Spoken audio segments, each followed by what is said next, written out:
I'm Chris Jackamick, and I live in Las Vegas, Nevada.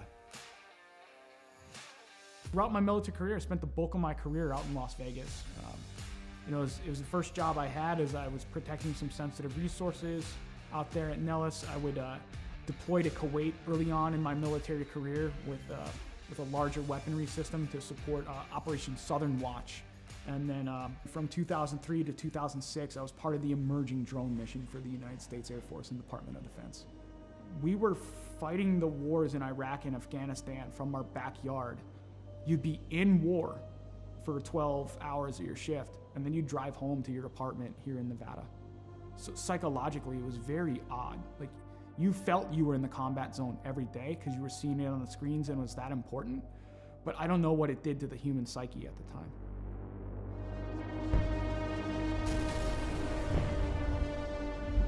Some things would kind of happen in my personal life after that would change a lot. When Adam joined the Marine Corps, it was a natural fit. Anybody who joins the military, especially after 9/11 happened, you're looking for that purpose. I think that's why he made the choice. It's like, let me go be a Marine. He was in between Fallujah and Ramadi during the heaviest parts of the fighting of the Iraq conflict. I mean, you hear guys like Jocko and everything talk about like the triangle of death. My brother was dead set in the middle of the triangle of death with a Marine unit. I think it changed him. Like, you look at everything across history, you read any of the books out there, war changes anybody that's been involved with it. Trauma or mass events like that changes anybody, and it really changed my brother. And I get that call. I get the text, actually, from my stepmom. I was like, I need you to call me as soon as possible. Something's wrong with Adam. All right. Didn't think anything of it. And I'm about to pull off the highway to go celebrate and have some pizza with my classmates, and she's like, Adam's dead. Adam's dead. He had died by suicide that day, 25th of July, 2017. And it changed my world forever. I think that was the first time I saw or heard someone broken through the phone. There was a time where I was concerned that he wasn't going to make it. There were times I thought, we're going to have to camp out outside of his house, or we might get that phone call. Are we ready for that phone call? I couldn't catch a break. A fellow first sergeant I served with, he had died by suicide.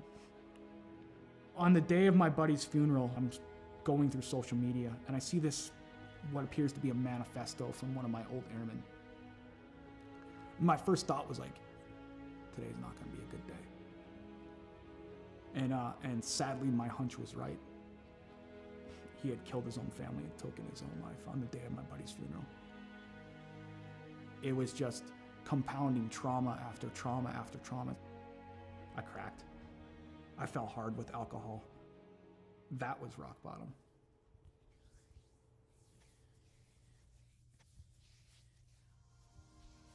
I first heard about Mission 22 just by like surfing the internet and looking on there and seeing some of the programs that they had available. I was like, something seems right about this. To be in a program like the R&R program with them and the innovative things that they're putting together, I have not seen in any other veteran nonprofit. It's putting all this stuff together to heal in the most effective way possible. They're making you do a lot of the hard work through reading, through audiobooks, through physical fitness, through nutrition, open discussion, critical thinking, neuroplasticity and cognitive feedback to where you're developing the brain more. It's given me a chance to regain my life.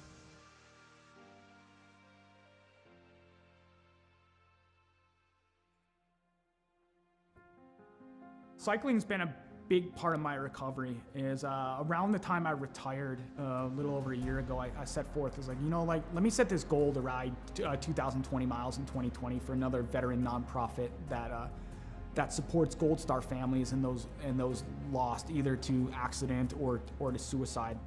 Every time I got on that bike, I was like, you know what? There's a name, there's a dash that I'm gonna honor today. Not the dates on the gravestone. Is like, I'm gonna honor that life. So it gave me purpose. And it just became like a release for me to where the pedals would spin and I would get out of my head for a little bit. physically I was starting to feel better. I could see the improvements, and I've tracked my data over the past year, and it's phenomenal on the growth that I've had on a bike. He's just on a mission and is relentless about it. You know, every day he pushes it. From the loss of his brother and a number of different trauma that he had gone through in his life, it was absolutely critical for him to find something that he could sink his teeth into. I think he's taken the ball and run with it with Mission 22, especially the R&R, the recovery and resilience part. I think it makes him stronger in the person that he is today. I don't know why I fell on the bike. It was just like, okay, it called to me, and then I kept going. So you know that scene from Forrest Gump where he just starts running one day and it ends up in Monument Valley in Utah? He's like, I'm tired, I think I'll go home now. I'm not tired yet. I'm not ready to throw the towel in like Forrest Gump did. I'm getting on that bike and I'm keeping on going because there's something about it. There's something about just getting out in nature, having that breeze in your face and seeing some of the beautiful landscape here in Las Vegas where it takes you away from the stressors and the challenges of the world for a little bit. And you can just appreciate the beauty that is out there and be in the moment. And then it got serious because the Air Force enrolled me in the Air Force Wounded Warrior program and it got transformed into lo and behold training. If I do this well, maybe I can go represent the Air Force. Maybe my grief and everything in my entire story can come to fruition because I can put the energy into something positive.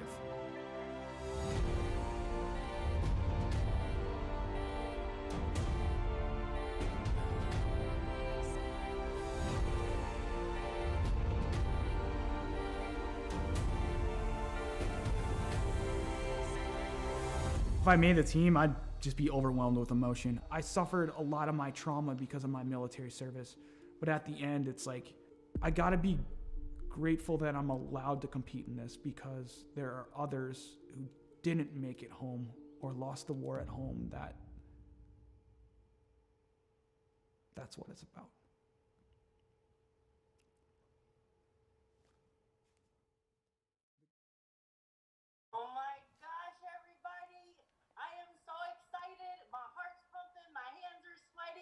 Please welcome our very own Director of the Air Force Wounded Warrior Program, Colonel Rich Obert. Over to you, sir. Welcome, warriors and athletes. Today we're going to announce the 2021 Air Force Team for Warrior Games. The selection was difficult as there were many hardworking and deserving individuals, and the work and dedication was apparent by all. I know the suspense is killing you, so I'll turn it back over to Marcia. Good luck to each of you. Back to you, Marcia. All right, thank you, sir. Starting us out from Air Education and Training Command, Major Daniel, Lieutenant Dan Cariña. Yes, yes, yes.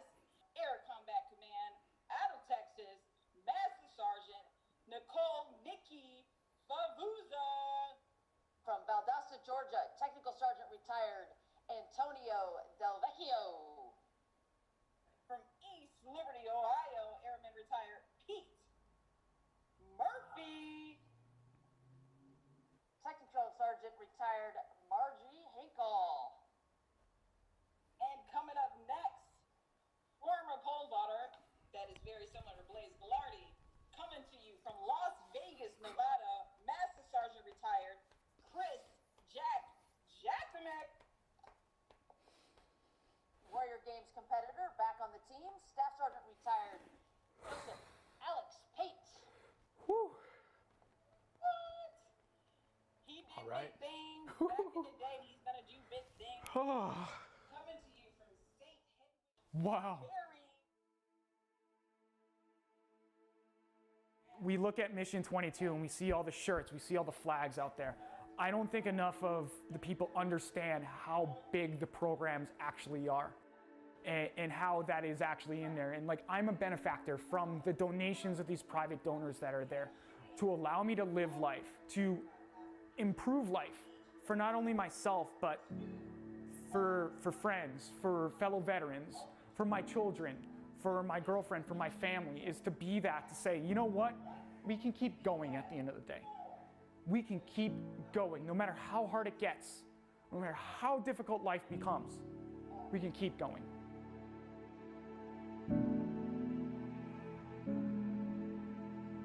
We have this value in the Air Force, this belief, a wingman concept. We're going to take care of each other. We've got each other. And it gives us hope, right?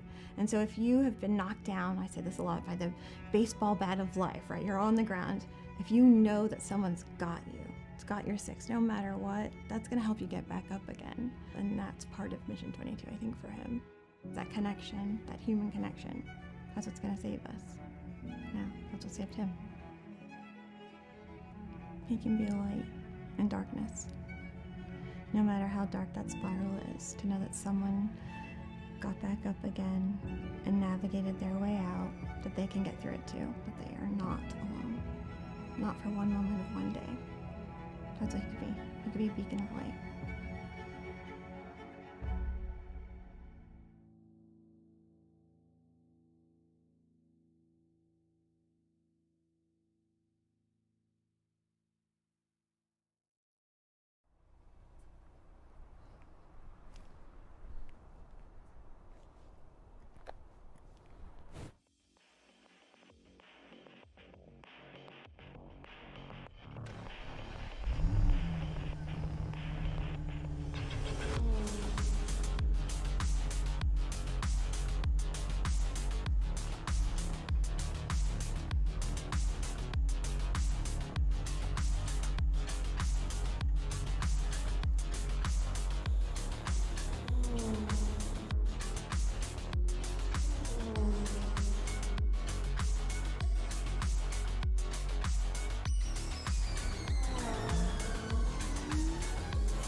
Welcome back, ladies and gentlemen. It is Friday night, week 10, Gears Unlimited Friday Night Lights. We are at Charlotte, getting ready to get the show underway. As always, you'll ride along with us.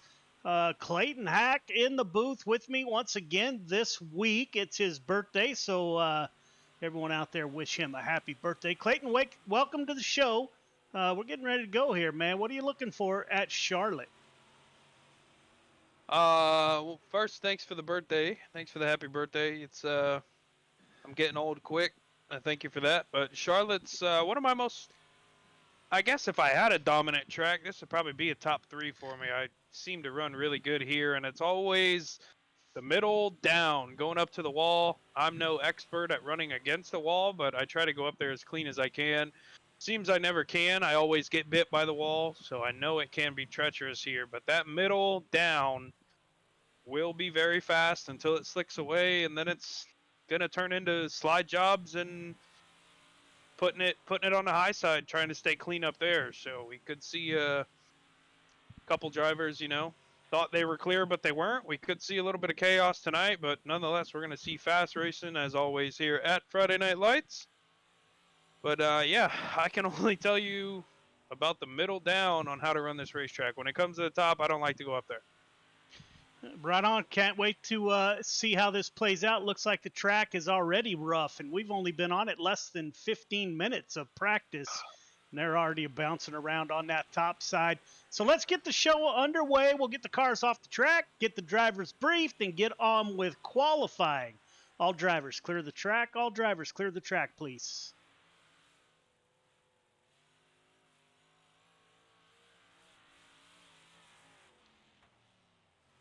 All right, drivers, welcome to week 10. Go over the rules real quick. If you finish on a podium, you don't show up for the photo or interview, you'll get EOL next week. 2 cautions in any race, be it a feature or heat race. You will be DQ'd from that division for that night. Intentional contact, as you know, is never acceptable. It will result in a suspension. Protests, we do have a protest process. If you think we missed something throughout the race, please send me a message in Discord. We'll take a look at that and give penalties if they are required. While riding, Be careful with wall riding here, especially at Charlotte. Call-outs on Facebook, social media, anywhere of drivers or staff of Gears Unlimited Friday Night Lights will never be tolerated. Blinking, first time you'll get a warning, second time EOL, third time you'll be asked to park it for the night. Incident points do count against your overall points awarded for the night. Slow for caution, the field is frozen, you're not going to improve your position, and all restarts are on the leader. Any questions, comments, or concerns? Now would be the time.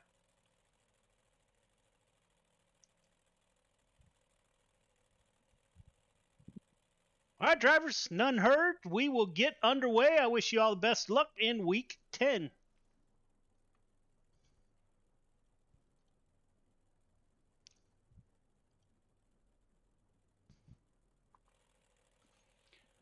So we have advanced to Tight Lines Apparel, quick time qualifying. Have a passion for the great outdoors and fishing? Tight Lines Apparel has all your fishing apparel needs for the whole family, from women's to men's and youth sizes. Family owned and operated, Tight Lines Apparel has a passion for the outdoors, and everything is custom made to order, from tees to hoodies. Tight Lines Apparel is your one-stop shop for all your fishing apparel needs. Sorry about that. Act now and use code SIMRACERSHIP for free shipping on your order. That's SIMRACERSHIP for free shipping. Be sure to give them a like and follow on Facebook and Instagram and get the whole family set up with Tight Lines Apparel. Keep it tight with Tight Lines Apparel. We will get out on track. Andrew Harley in the 43 car is out on track. Good looking ride he has tonight. Charlotte is a big track and will take the drivers a while to get around. Joseph Grandy top of the board with a 16.250 for Grandy. Caden Berry, the youngster out of New Hampshire, with us in that 12 car, gets up into the wall in 3. Not sure this lap will count. The 5 car, Isaac Salas, Venom Racing driver, shuts it down. 16.154. Top of the board for North Dakota's Isaac Salas. 1:15 of Cale Smith. 12th quick on his first lap. Moves it up to 4th quick. 16.268 for Cale Smith. Anthony Marvulio shuts it down 13th quick. Samuel Bachman in the 007 out on track. Coming off of turn 4. See if anybody has anything for Isaac Salas. 11th quick for Bachman. Jake Henry in the 171 Gears Unlimited ride. 16th quick, 16.395. Michael Carter takes it up to P3, 16.216. Can the 15 car cut some time off of that? Coming off of turn 4 to the line. Looks like he got a little bit loose. A little bit slower, or 16.451 third quick. Billy Roberts, owner and operator of Gears Unlimited. Big shout out to Billy for all he does. Currently 11th quick, driver out of Missouri, 16.319 for Billy Roberts. Isaac Salas still at the top of the board, coming out on track. The 11 car, that is Indiana driver Jordan LaFawn. Looks like we have 2 more left to qualify. LaFawn coming off of turn 4, going to take the green flag for qualifying. Looks like he's running a middle lane in 1 and 2. Can hear the car already starting to bounce as this track starts to get rough. Coming off of turn 4 at the line. What will it be for the 11th third quick? 16.177 on his first lap. Can Jordan improve on that? No, he can't, as the time has expired. Heat 1 to the grid. Heat 1 to the grid, please. Isaac Salas, Michael Carter on the front row. Clay Christopherson, Brandon Wright in row 2. Randy Shreves, Anthony Vitale Jr. in 3. Jake Henry and Luke Hines in row number 4. All right, drivers, welcome to heat number 1. Leader, you know the drill. 1.5 car length behind that pace truck. Everybody else, once you get the 1 to go, tighten it up. Half car length between yourself, the car in front of you.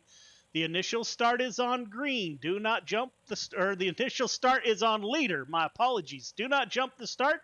Do not pass before the start finish line. 8 laps to get it done. Everyone heading to the feature. Congratulations to North Dakota's Isaac Salas with the Tight Lines Apparel Quick Time. Race hard, race clean. Good luck. Well, we got through qualifying in a big hurry.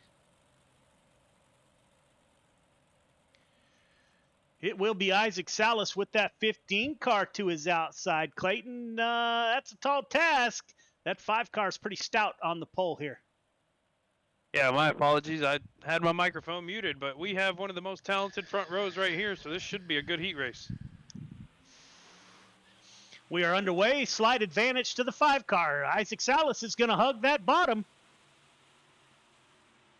Clay Christopherson on the bottom side in P3. You got the 22, Brandon Wright and Randy Shreves in the 56 side by side for P4. Isaac Salas keeping in the middle. The 15 car went up high. Michael Carter lost some spots. He's going to battle it out with the 51 of Clay Christopherson coming off of 4 side by side. Isaac Salas opening up a little bit of a lead in that Venom Racing number 5 car. Now the 21 of Anthony Vitale Jr. coming into the picture. Makes a little bit of contact with, we're going to go 3 wide. That won't work. 22 car gets shuffled out of the middle there. Up front, Isaac Salas getting away from the field. Clay Christopherson, let's go on board. See what it looks like from that 51 machine as he's trying to reel in the 15, the CTM driver of Michael Carter on lap 4 of 8. Yes, the caution comes out. Like Luke Hines involved. Tonight's replay, as always, brought to you by the Dirt Track Bank. Anthony Vitale running the middle, just cuts down. Doesn't know that the 17 of Luke Hines is there. 21 of Anthony Vitale is going to go to the rear. It's down right in front of that 17 car. So we'll line them up and get ready to do it once again. Isaac Salas didn't want to see that caution come out.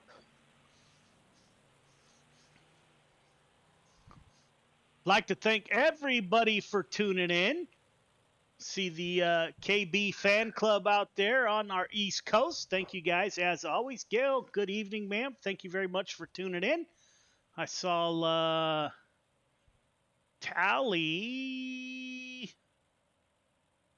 Let me see who we got out there. Tally Baldwin, Landon Smith, Brian Walters out there. Tally is Kale Smith's mom. Ma'am, as always, thank you for tuning in. We're going to line them up and get ready to do it once again on this Friday night. Hope everyone out there is well. I can tell you that the weather is absolutely fantastic out here in California this evening. Sunshiny and 63 degrees. Oh, man, it's raining and dropping into the 20s tonight. Isaac Salas will take us back to the green flag in that 5 car. And we are back under green. Salas at the front of the field. Gets a good start over the 15. Yes, the caution came out quick.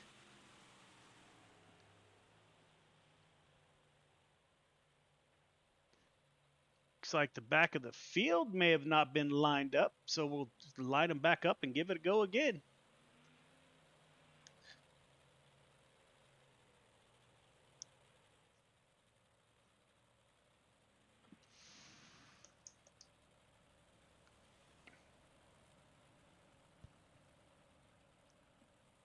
Salas, Carter, Christopherson, Shreves has moved up 1.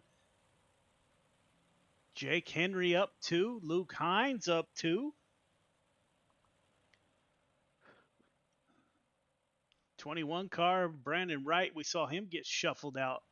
We got 1 to go to green here. On lap 5 of 8.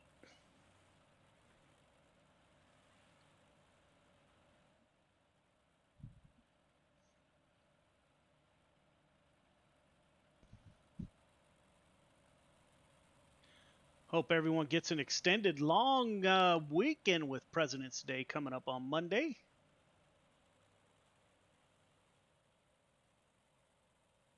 Isaac Salas in the 5 car. Venom Racing driver will take us to the green flag. We'll try this once again. We are back underway. 15 car, Michael Carter, he went down kind of low to take a peek. Big shout out to the Michael Carter fans out there. Randy Carter painting. Isaac Salas with a big lead, coming to 2 to go. 5 car off turn 4 at the line. 2 laps to go. Michael Carter trying to do all he can do to reel in that 5 car. Nothing working so far. Randy Shreves took a peek underneath that 51 of Clay Christopherson. Shreves back to the rear bumper in the 56. Last lap, Salas, Carter, Christopherson. Looks like we are nose to tail here at Charlotte. And that is how they will finish. Salas, Carter, Christopherson, Shreves, Henry, Wright, Hines, and Vitale Jr.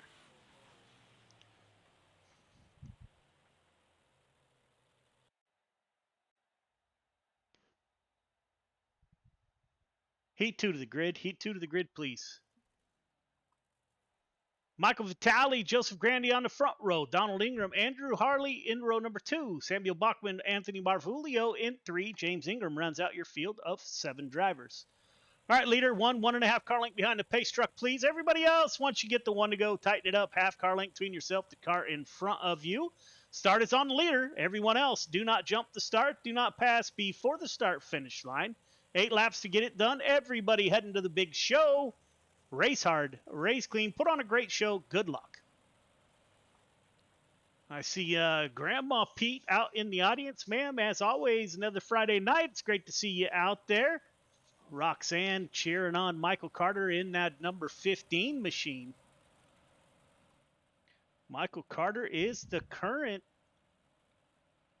points leader in the 358 modifieds. Grant Wesley is P2. Grant will not be with us tonight.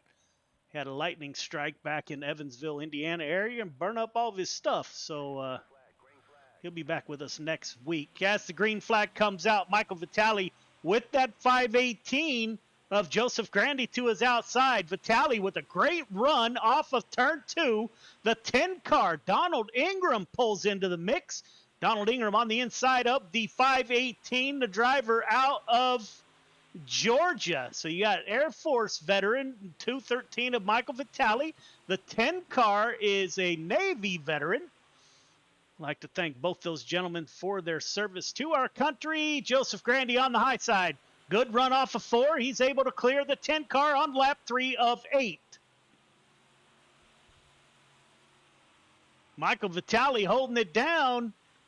Donald Ingram, he gets back by that 518 car. Go on board with Ingram and see what it looks like. Just missed the 518 going by. There he peeks back into the picture. 518 up high. That 10 car down low, getting it done. Yeah, that bottom's really showing right now that it's the dominant place to be. Donald going to clear Joseph here. Joseph's back underneath him. Going to slide up. Yikes. A little bit of contact off of 4, but yeah, as mentioned earlier, that bottom right now is the place to be. Can't really, well, you don't really want to run anywhere besides that middle groove right now that's in the track until it slicks off. You go up top, you're going to do nothing but lose track position. I know it feels fast, but man, the bottom of Charlotte here is just so tacky when it's good. The 43 car of Andrew Harley currently running in P4, and that good-looking wrap on that ride. One lap to go. Michael Vitale with a sizable lead over the 518 of Joseph Grandy, Donald Ingram, Andrew Harley. Now Samuel Bachman's getting into the mix in the 007. Coming off of 4, it is the 213 of Michael Vitale for the win. Joseph Grandy, Ingram, Harley, Bachman, Marfulio, and Ingram is your finishing order. Heat 3 to the grid. Heat 3 to the grid, please. Jordan LaFawn, Cale Smith on the front row. Caden Berry, Billy Roberts in row 2. Chris Cox, Scott Scheuer in 3. Case Dino in row number 4 all by himself. All right, leader, you know the drill. 1.5 car length behind that pace truck, please. Everybody else, once you get the 1 to go, tighten it up. Half car length between yourself, the car in front of you. Restart is on the leader. Everyone else, do not jump the start. Do not pass before the start finish line. 8 laps to get it done. Everybody heading to the show. A race hard, a race clean. Good luck.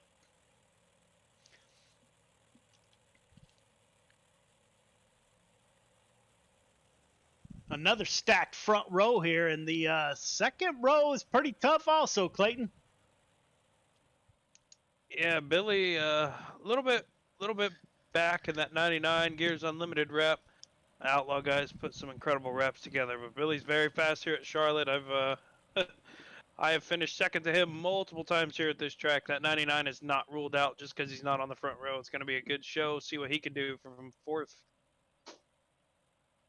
Yeah, you got Caden Berry to his inside. Third row, Scott Scheuer and Chris Cox. So there's drivers all throughout this field that have the ability to win. 11 car Jordan LaFawn gets a great start. The 115 of Cale Smith in P2. Caden Berry now side by side with the 515 of Chris Cox. Billy Carter in the 99 all over the rear bumper of the youngster. 99 car woes it up, lets the 12 car recover. Now Caden Berry returns the favor. New Hampshire on the inside of Iowa driver. Billy Roberts makes contact with the 515. Gets that car a little bit loose, but nothing that he can't handle up front. Jordan LaFawn getting away from the field a little bit, or is Cale Smith reeling him in? 115, also a past Navy service member. Like to thank Cale for his service to our country also.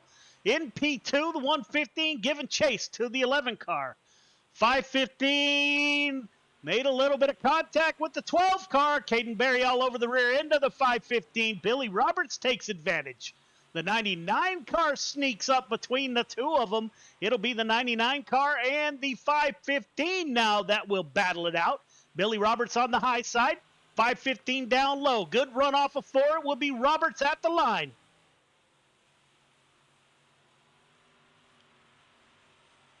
Up front, Jordan LaFawn still holds a slight lead over Cale Smith. Smith is really strong in 3 and 4. This is going to be the battle. Billy Roberts is able to clear Caden Berry and Chris Cox. Billy Roberts currently running in P3, Chris Cox P4. 515 looking to dive down underneath the 99 with 2 laps to go. Now 1 lap to go. Billy Roberts, good run off of 4. Up front, Jordan LaFawn getting it done, looking for a start at the front of the feature. He'll roll off P3 if he can win this. Coming off at turn 4, 11 car Jordan LaFawn for the win. Cale Smith, Billy Roberts, Caden Berry, not sure what happened to Chris Cox there. Scott Scheuer and Chase Dino. 3 minutes of warm-up. Ladies and gentlemen, we will be right back.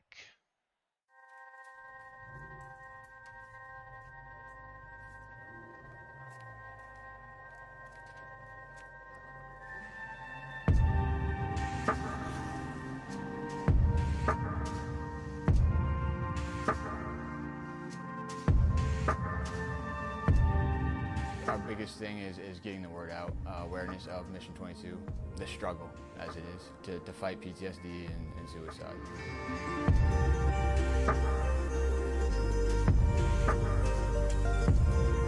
My name is Corey Decker. I'm the state representative for Mission 22. This year's been great. We got a bunch of great guys that have gotten together and decided to create this rally. The word's getting out, and it's turning into quite an event where we can actually help a lot of veterans.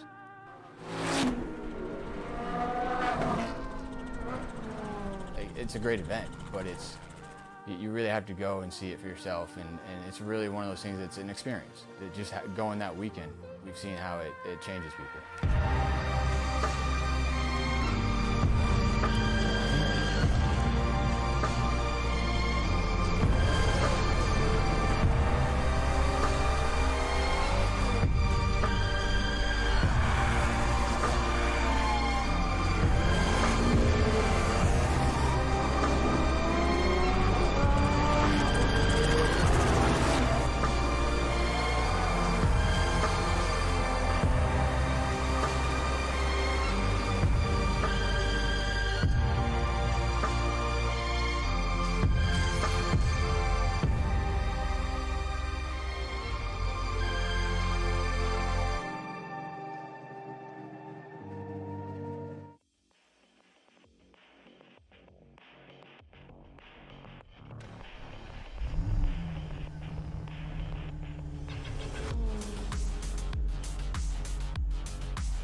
Welcome back, ladies and gentlemen. It's time for your 25-lap feature here at Charlotte. Let's take a quick look at the points. Michael Carter currently in first place. Grant Wesley, Caden Berry third. Clay Christopherson fourth. And Chris Cox is fifth. Feature to the grid. Isaac Salas, Michael Vitale on the front row. Jordan LaFawn, Michael Carter in row 2. Joseph Grandy, Cale Smith in 3. Clay Christopherson, Donald Ingram in 4. Billy Roberts, Randy Shreves in 5. Andrew Harley, Caden Berry in 6. Jake Henry, Samuel Bachman in 7. Chris Cox, Brandon Wright in 8. Anthony Marvulio, Scott Scheuer in 9. Luke Hines, James Ingram in row number 10. Chase Dino and Anthony Vitale Jr. in row number 11. All right, leader, you know the drill. 1.5 car length behind the pace truck, please. Everybody else, once you get the one to go, tighten it up. Half car length between yourself, the car in front of you. The start is on leader. Everyone else, do not jump the start. Do not pass before the start-finish line. 25 laps to get it done. First feature of the night. Race hard, race clean. Good luck. Big shout out to A&J Landscaping. They have sponsored the 358 modifieds for the whole season. Greatly appreciated. All right, who you got, Clayton? I'm going to take my teammate on the outside of the front row, Michael Vitale. Boy, this is tough.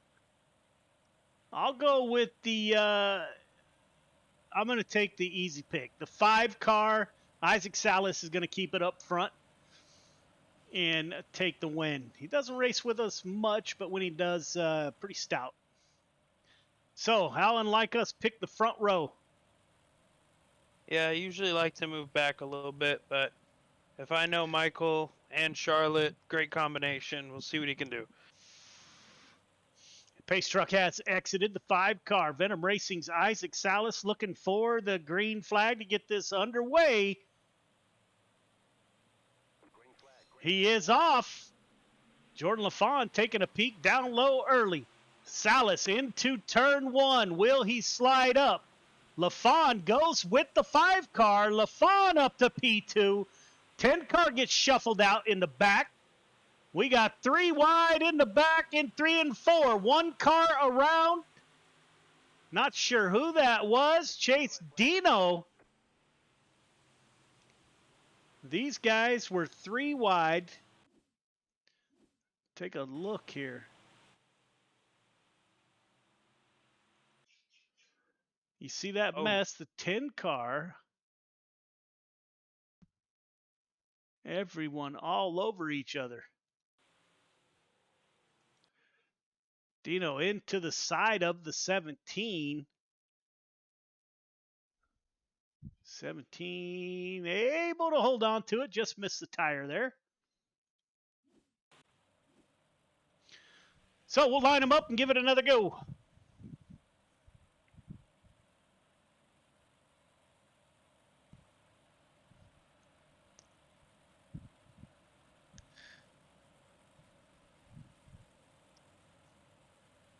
Jordan LaFawn moves up to the outside of the front row, so he'll start outside the 5 car of Isaac Salas. Michael Vitale in the 213, he fell back a couple. He's on the outside of row number 2. Might be the place to be here before too long. Pace truck is off.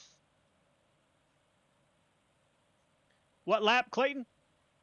Lap 2. Well, yeah, it was lap 2. Yep.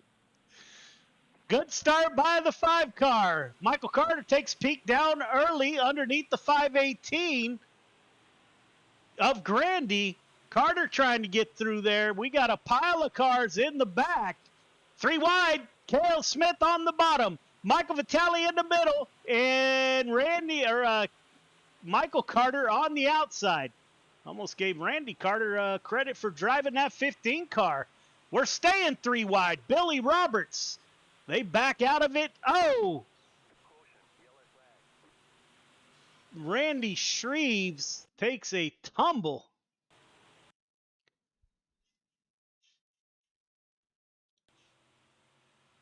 Shreves on the outside of the 10 car. You saw the kind of a chain reaction there.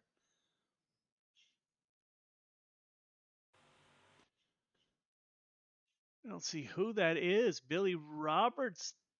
everyone checks up. Shreves cannot get the 56 woed up into that outside wall, and over he goes.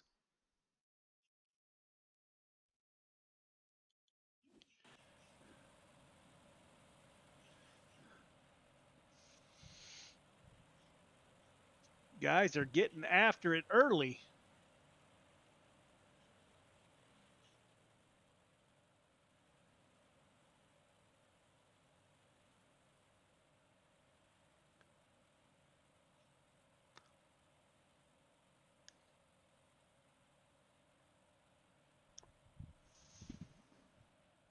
Race control trying to get a good look at the incident. Yeah, I am for sure. There's the 5 car of Isaac Salas, Jordan LaFawn in P2, Joseph Grandy P3 in the 518, Michael Carter P4, teammate Cale Smith right behind him in that 515. CTM drivers running 4th and 5th. Randy Shreves joins the field at the back. 17 car. Chase Dino's back there. James Ingram, Scott Scheuer. Not used to seeing the 57 back there. Driver out of Florida.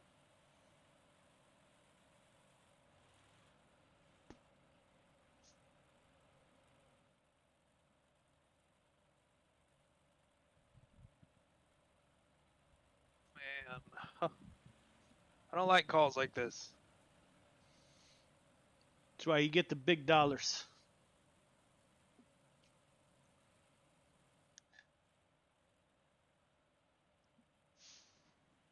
Braden Carter out there. Shout out to the 15 and the 115, the CTM boys. Braden, thanks for tuning in. Rhonda out there. Let's go Caden Berry in that 12 car. Thank you, ma'am, as always.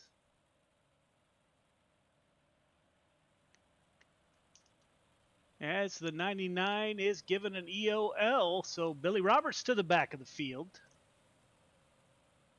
I hate doing that to a teammate, not for bias reasons or anything like that. Just such a tough call. I'm sure we'll have to review that one later, but at the end of the day, he'll understand. Just a big, like the 99 comes up there off a 2, and the 43 checks up because of him getting pinched. Man, it was that was a hard one to call. Hopefully that'll be the only one tonight. Yeah, there was a lot happening up there. I don't know if that'll be the last one. These guys are racing like it's the last lap. We're only on lap 4 of 25.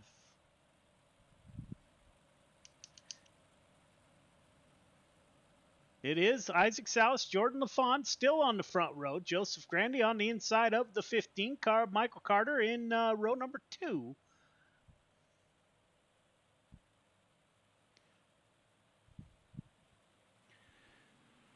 Isaac Salas starts. We're back underway. Salas, LaFawn, Grandy, Michael Carter. Carter pulling up to the outside of the 11 car. Thought better of it. Falls back into line behind that 11 car. Grandy slides up. You can see cars beating and banging off of each other. We're starting to see 2 lines form here. Looks like that bottom may be coming in. Salas on the high side. Jordan LaFawn running the middle in the 11. And Cale Smith was down on the bottom. Contact made. 10 car around.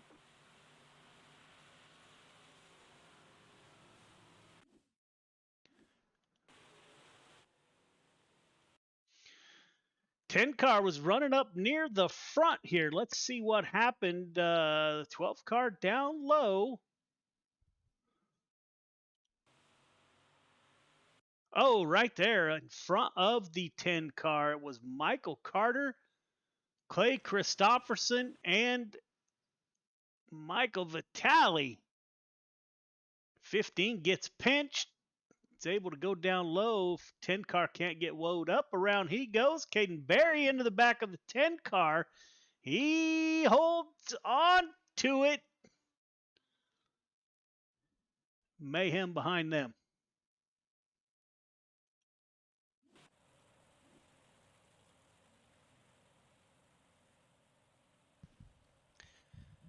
So we raced Charlotte for the Dash for Cash last season or the season before and put on an amazing show. Tonight, not so much. We're having a hard time getting going here as these drivers all want to get to the front in a big hurry.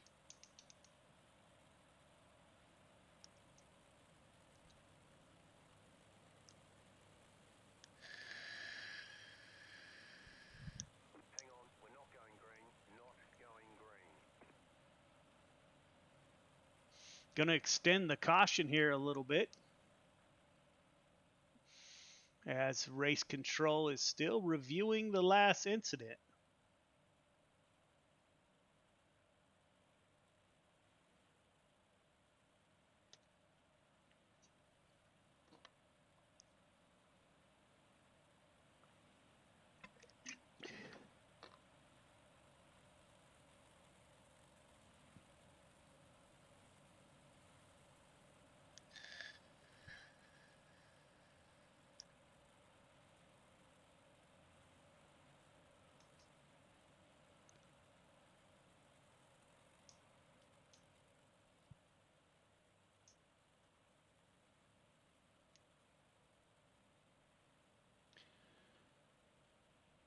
Isaac Salas coming off of turn 4. Pace truck is off. We're about to go back to green. Salas and Jordan LaFawn at the front of the field. Great restart by Salas. Opens up a bit of a lead. Jordan LaFawn dies down low. Cale Smith into 115 stays on the high side. Top 3 with a little bit of space. Cale Smith sends it into 3. Keeps it down low. Good run by Cale Smith. Made up some ground. Clay Christopherson in the 51. The 213 of Michael Vitale is on the bottom underneath the 15 car as the 51 is flashing a little bit. Vitale making contact with the 15 once again. Andrew Harley in that 43 machine has the 515 all over his rear bumper. Michael Carter got up into the wall. Somebody's flashing real bad. That's Caden Berry in the 12 car.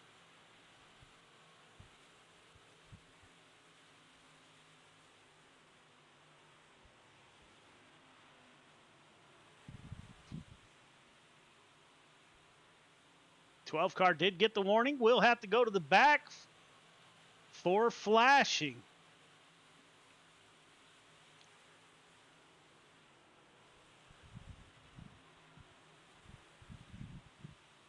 Anthony Marfulio, that is unnerving, running around a car that is flashing that bad. At times, you end up inside that car. In the back, Randy Shreves in the 56. Luke Hines, Billy Roberts in the 99. Roberts trying to get back through the field, as is Donald Ingram in the 10 car. 10 car on the inside of the 99. James Ingram, Jake Henry, and Chase Dino back there battling it out. Up front, Isaac Salas, big lead, over a second over the 11 car of Jordan LaFawn. Cale Smith, no one runs the top, much better than that 115. He has found a home at the top here at Charlotte and is sending that 115 car on lap 14 of 25. Joseph Grandy in P4. Michael Carter has moved back up to P5. 15 car coming to the front. We got a host of cars running the bottom. That was Anthony Marfulio, Caden Berry, the 51 of Christopherson, the 21 of Vitale Jr. All those cars giving that bottom a look. Caution comes out once again. Jake Henry involved. Running with the 320 of Dino.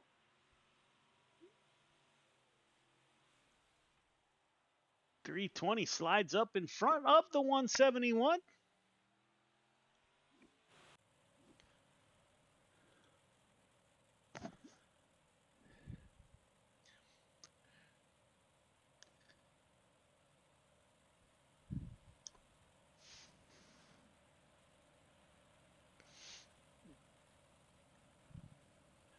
Isaac Salas at the front of the field has led the whole way so far.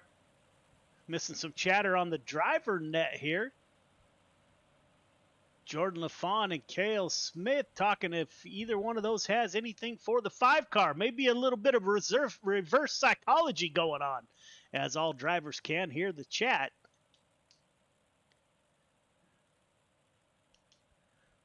Billy Roberts in the pits. Chase Dino in the pits.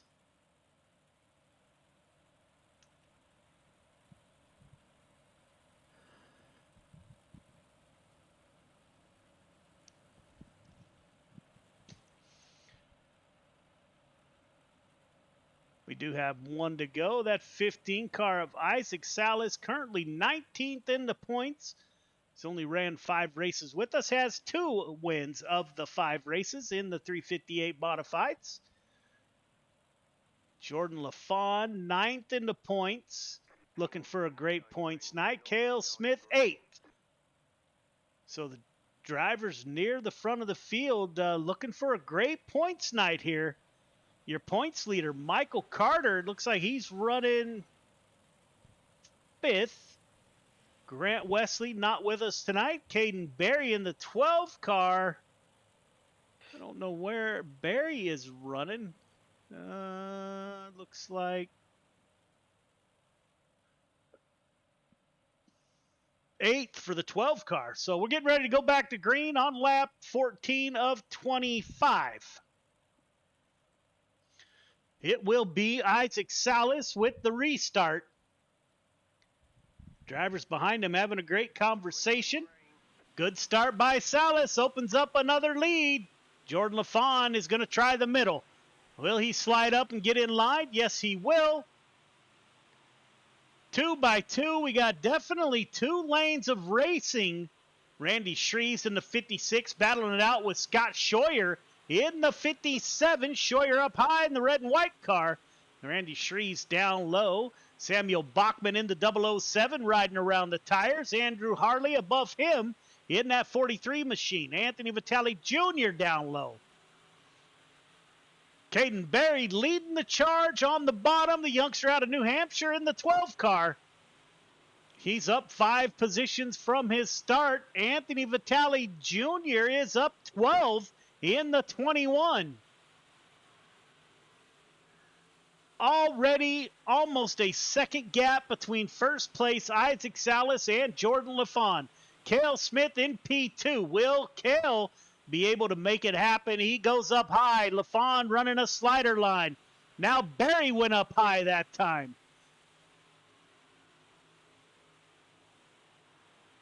Christopherson down low. He's got Michael Vitale with him as the caution comes back out. That is the 320 car. Running with the 40 car there.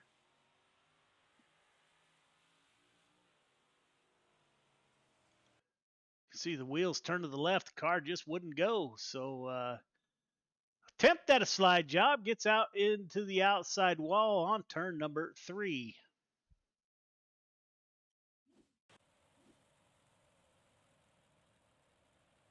So we're closing in on a finish. We're on lap 19 of 25.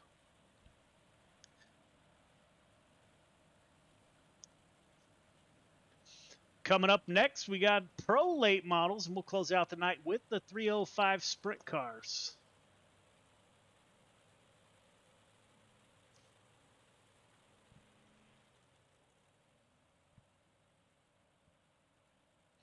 Isaac Salas has been unstoppable at the front of the field in that 5 car.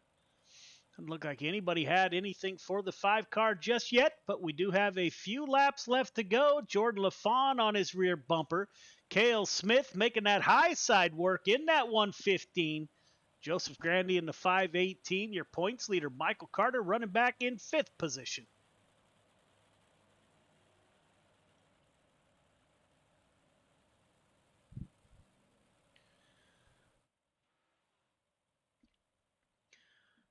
As the pace truck exits the speedway, we're getting ready to go back green.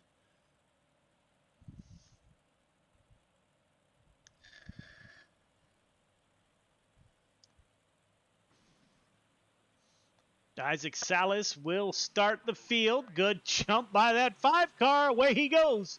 Jordan LaFawn, Cale Smith in tow. LaFawn dives down low, looking for some place to run in that 11 car. Cale Smith on the outside of 11. Cale Smith, boy, that was tight. 11 car of Jordan LaFawn will slide up, get back to the outside. They make contact. Grandy makes contact. But that was after Scott Scheuer in the 57 made contact. Let's see what happened with Scheuer here. Ooh, that was the Anthony Vitale Jr. just comes down in front of the 57 after getting into the wall there.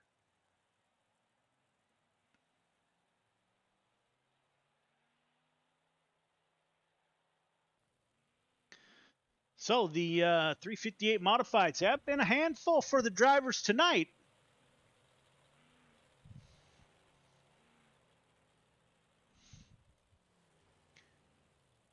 Gale out in New Hampshire says they got Gale wins in New Hampshire.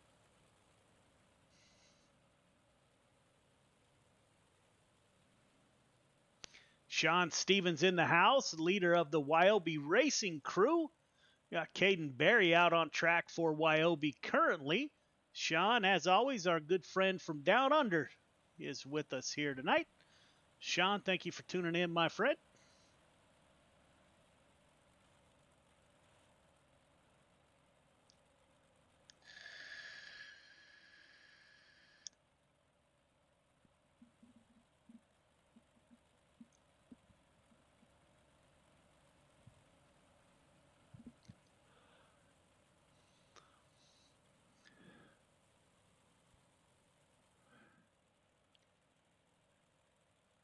Five car of Isaac Salas will start the field. The pace truck lights are still on.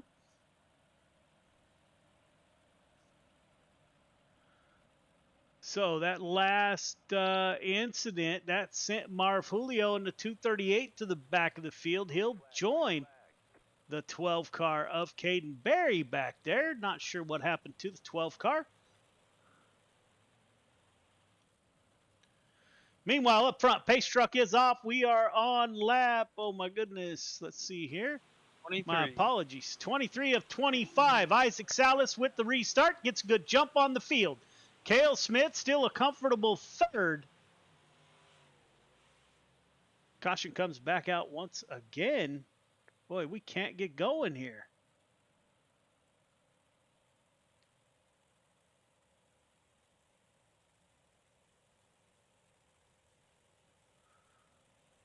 I am not showing a caution on my board, I don't think. Yeah, Luke Hines just got into 3 a little too hot. Stabbed on the brakes. Got the car dead sideways in front of Chris Cox and Scott Scheuer.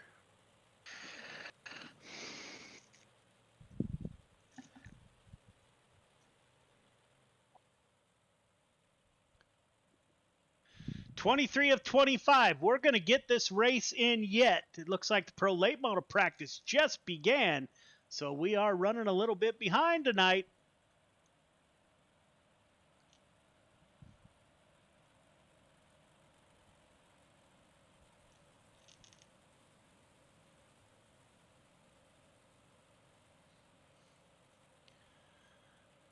We're going to have a shootout here. If we can make it through one lap, we should be good. We will see. Pace truck is off. Leaving the field to the 5 car of Isaac Salas has led from flag to flag. 5 car has been unstoppable at the front of the field tonight so far.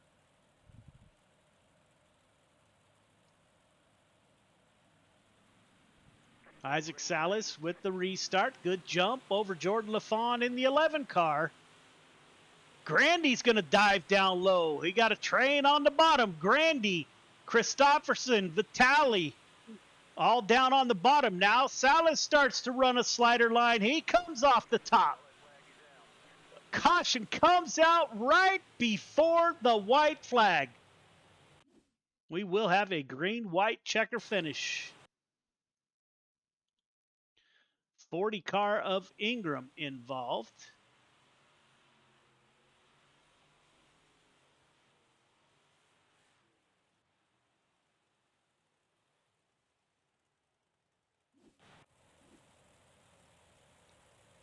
So we'll line them up and do it one more time. First shot at a green-white checker.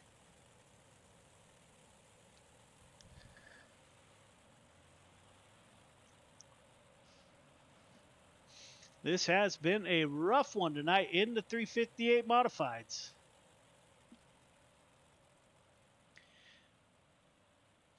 We'll see how this goes. We may only interview the winner. We'll see if we have time. Let these drivers get to the pro late model division.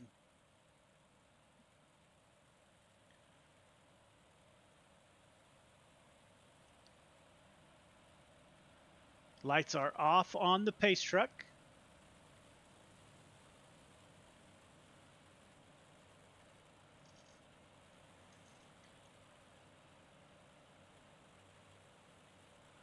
Pace truck should exit this time by.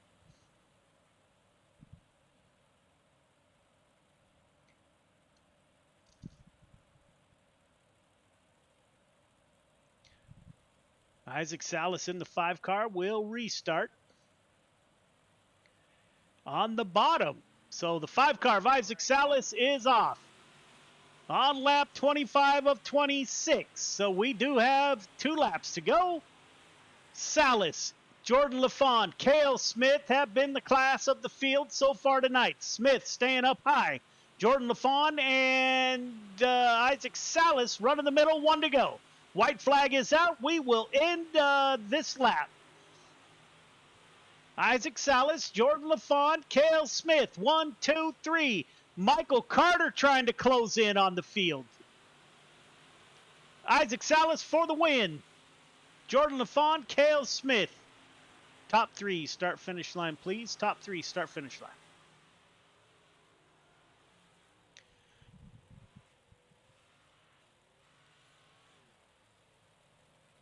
Everyone else, the pro late model practice is currently up. We will only interview the winner of this race so you guys can get to practice.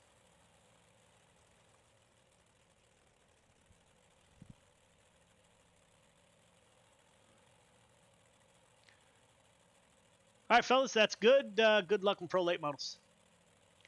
We will get a word with my good friend Isaac Salas here momentarily. In that 5 car, let me get this thing up. There we go. My good friend, and you know, more times than not, he's in the booth, but tonight he's just behind the wheel of that 5 car. Isaac Salas, this is Joe. You got me? Yes, sir, I do.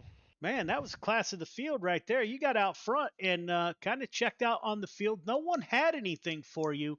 What were you doing different that the cars behind you couldn't do? I don't know, man. Throttle control, I guess. I'm dominant at Charlotte, to be honest with you, Joe. I've ran a lot of big events that I've been fortunate to be a part of. Where if it's at Charlotte, I'm always a force to be reckoned with. So I don't know, something about this track and I just merge really well. Yeah, have you ever been there in real life? I have not. I actually we're kind of deciding this year on if we're going to go to the Knoxville Nationals or if we're going to go to the World Finals. That'd be cool as could be. So, man, a great show. By that 5 car, what's the weather like in North Dakota? Joe, let me tell you, we're in the positives, man. I've been loving it. In the I won't even lie to you. I think we actually hit above freezing. Today it was gusty. It was pretty windy. I ain't gonna lie to you. I think I about took off. When I got out the truck today, I about flew away. But other than that, man, it's actually not too cold. Those of you that don't know, Isaac Salas is from North Dakota, works out in the oil fields, and it's always a pleasure to talk to you, Mr. Salas. Who do you want to thank on that 5-car for your drive to victory lane? Yeah, absolutely, man. Just forewarning though, next week, I believe it's next Friday, -21. So just it ain't gonna last long for weather-wise, if you're wondering. But yeah, for my shout-outs, all those guys over at Venom Racing that support me. Malachi was getting to watch this one, so that was pretty awesome to have him in my ear the entire time.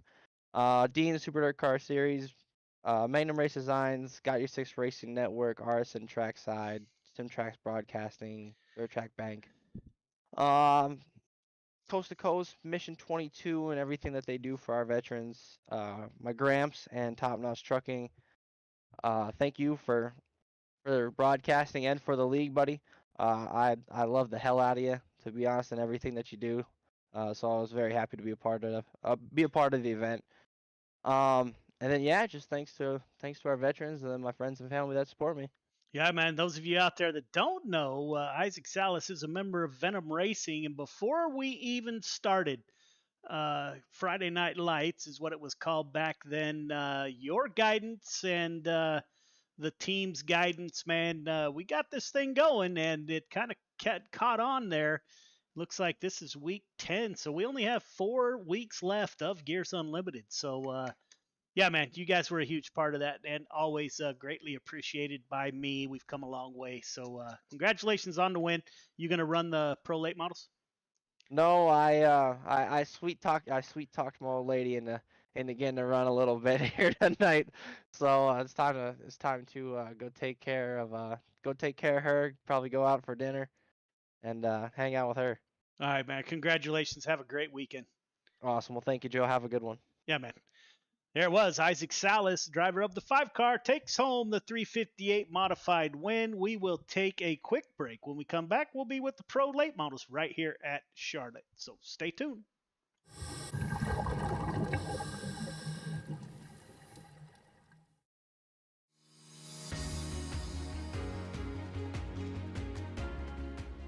My name's Nick Powers, and I'm the president and lead instructor of Warfighter Scuba.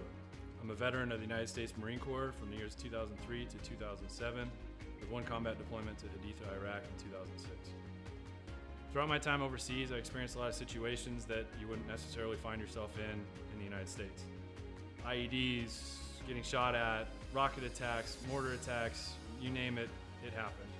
When I got out of the Marine Corps in 2007, I tried to adjust back to civilian life, and the whole time you're in, you just can't wait to get out. And when you get out, you start to realize, did you make the right decision? 9 times out of 10, most of the guys that get out, they immediately plummet into a depression cycle because you don't have that structure anymore that the military provides you.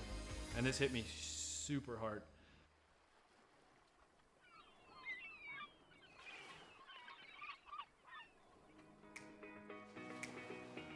We moved to one of the #1 top dive destinations in the entire world, and I figured I'd start getting back into scuba diving. And after our first couple dives, I realized how peaceful it was underwater and how none of my problems followed me. You're just there in the present moment. I had the idea for Warfighter Scuba, and I kind of hinted at it, and they said, "You go for it." And that's basically how Warfighter Scuba was born.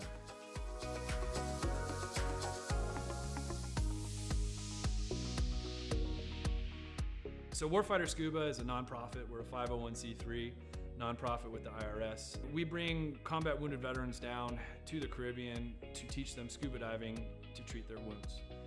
Whether their wounds are physical or mental, such as PTSD, scuba diving is a extremely therapeutic activity for mental stressors and for physical ailments.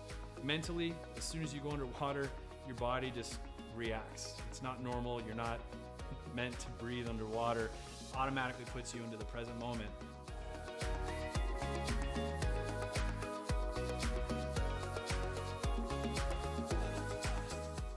You have nothing but peace and calm.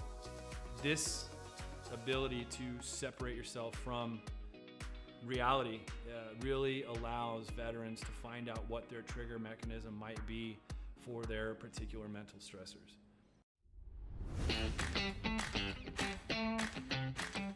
So every veteran who comes through our programs gets a 100% funded trip. Each veteran also receives a round-trip ticket from their home of record.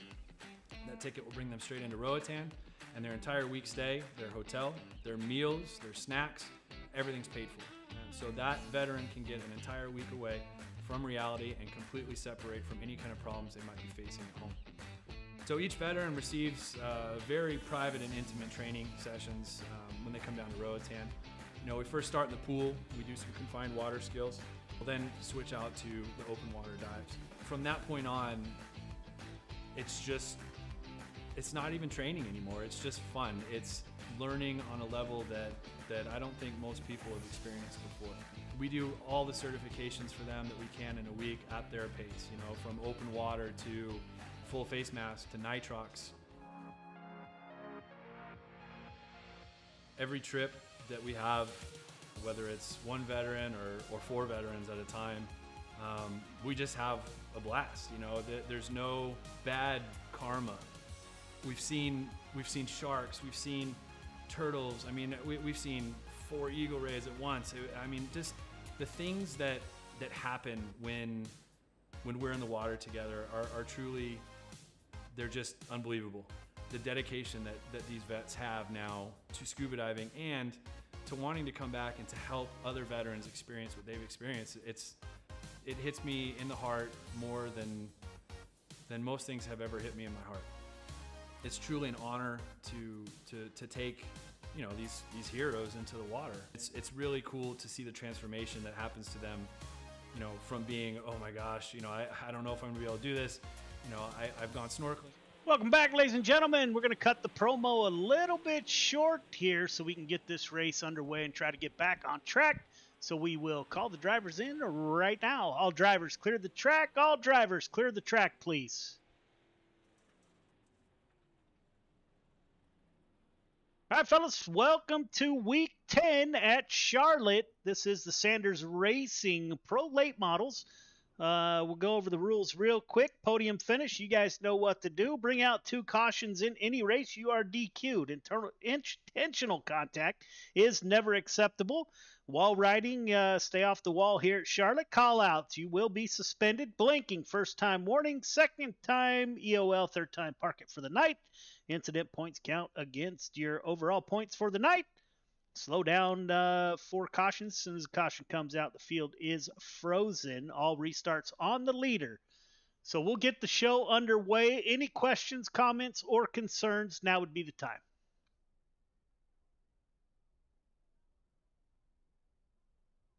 All right, fellas, we're advancing to qualifying. Good luck.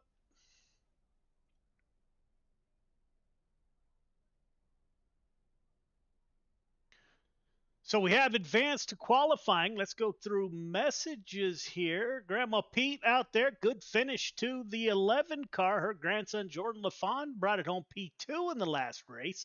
Roxanne is out there cheering on the 15 car up. Michael Carter, Brian Walters, a big fan of Kel Yarborough Smith.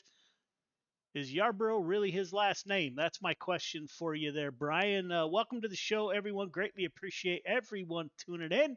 Jordan LaFawn cheering on or giving a shout out to Justin Sick, who's in Florida at the big race at Volusia tonight. Spoke with him a little bit by messenger this afternoon.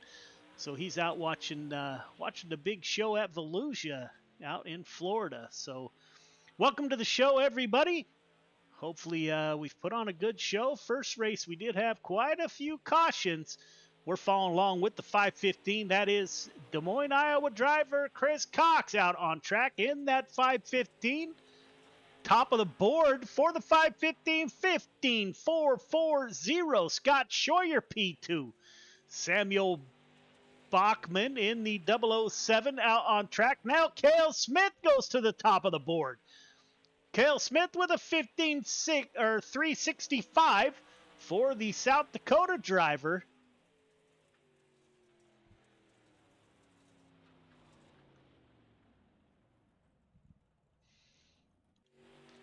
Michael Vitale in the 213 up to P2, 15.371. James Ingram, driver out of Georgia, 10th quick, 15.714 for Ingram. The 15 car in a good-looking ride. That is Michael Carter, your current points leader. Make sure that's Grant Wesley is the points leader. Michael Carter is second in points.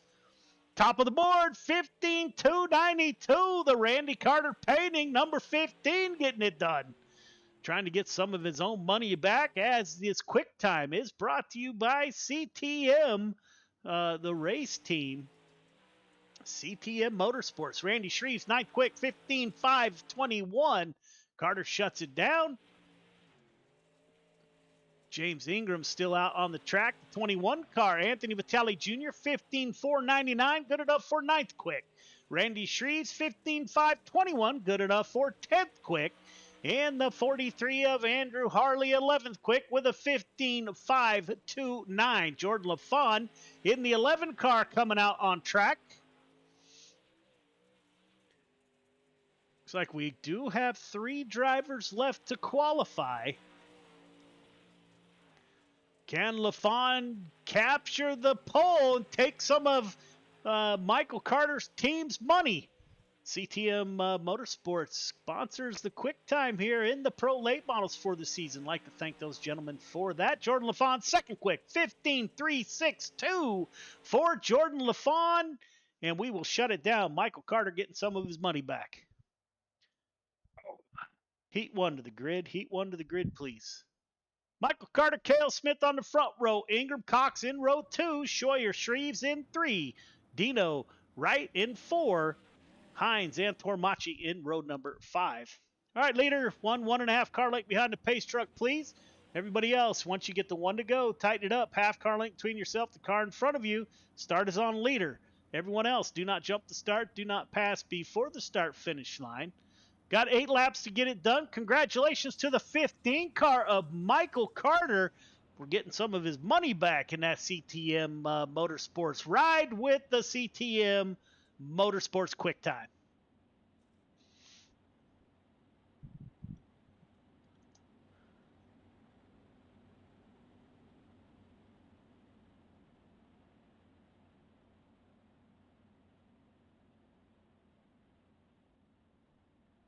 So it will be Michael Carter on the front row in that 15, taking us to the green flag. Pace truck is off. Carter on the inside. Cale Smith on the outside.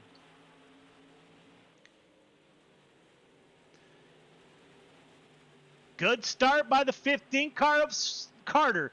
Smith, another part of the CTM crew. He follows his teammate into P2. Let's go on board. As the caution comes out already. Luke Hines, David Tormachi. As always, your replays brought to you by the Dirt Track Bank.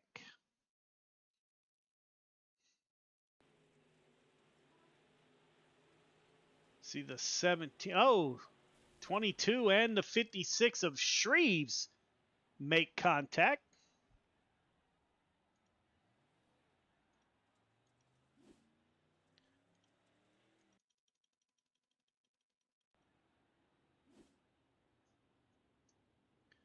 Michael Carter at the front of the field in the 15 car.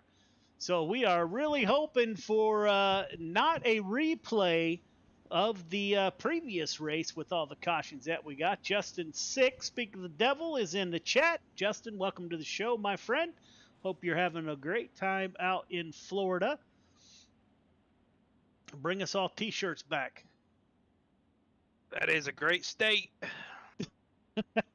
It is this weekend. There's a lot going on in Florida this weekend. Yeah, man. Truck, I believe NASCAR Truck Series. Yep, that kicked off about a half hour ago. So we'll be hanging out after this and watching the race with the guys. Dirt track racing, short track asphalt. February in Florida is always a fun month. Yeah, a lot of stuff going on. We're finally going to get good weather for 2 days. Tomorrow we'll be at Marysville, and on Sunday we'll be in Chico, where the Gold Cup is run. So looking forward to that. And it's going to be decent weather. Oh, man, we have rainy and 20 tomorrow. Oof. No, thank you. Yeah.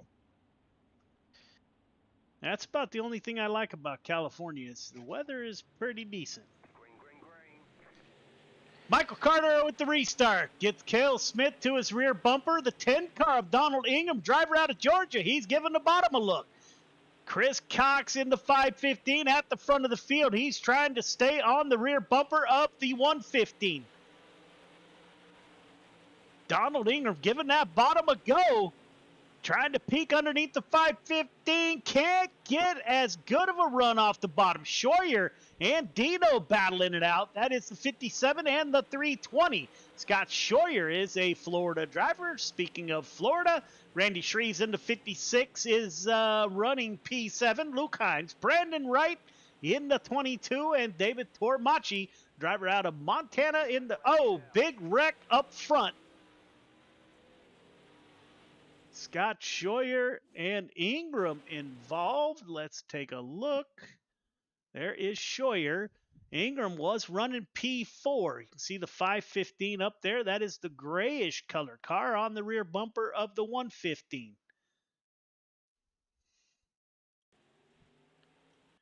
Oh, just comes up, makes contact with the 515. I don't know if he came up or the 515 came down. Let's take a look here.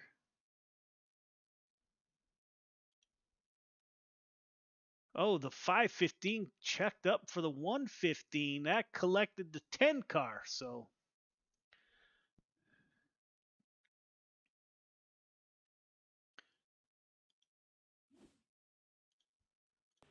You guys ran a big race last week on the sim, did you not, Clayton? Yes, we did. We tried for the 7 a.m. split Eastern time. We went green. I think we qualified like 5th. We went green. And the first half hour of the race or so, you race in the pitch black. You race right before the sun comes up. Well, the sun came up about halfway through. I think we were maybe 3/4 of the way through, about 6 laps out from pitting. And the sun glare on the racetrack, I've never seen it so bright. Bright orange. I could not see the difference between the racetrack and the sand. I went off track and junked the car. So then we re-ran at 11, started 5th, dropped all the way back to 21st with some early race drama, and clawed all the way back up to a 4th place finish at about midnight Saturday night. Randy Shreves, 4th place finish. I'll take that any day. Randy Shreves makes contact with the 17. All kinds of stuff going on. Let's take a look. The 56 of Shreves and the 22. 22 and the 17 get together. Randy Shreves just getting into the back of the 17, taking him around.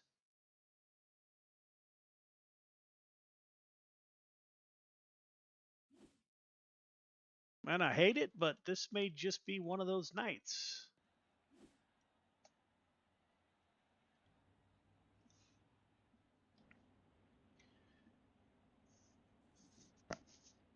Justin Sick out saying that they got rained out at Volusia, so that got quite a following down there. To get rained out is something else, so got the night off, and he's tuned in here to Gears Unlimited Friday Night Lights.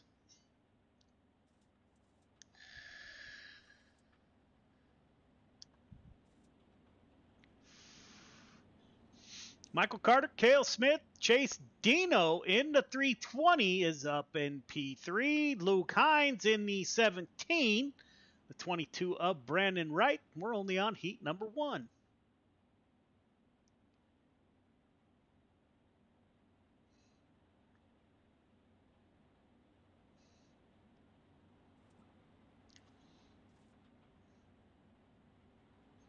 Lights are off on the pace truck. We will go green next time by.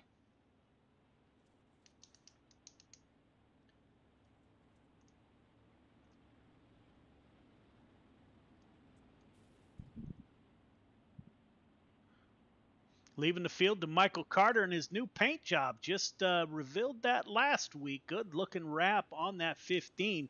His teammate Cale Smith is right behind him.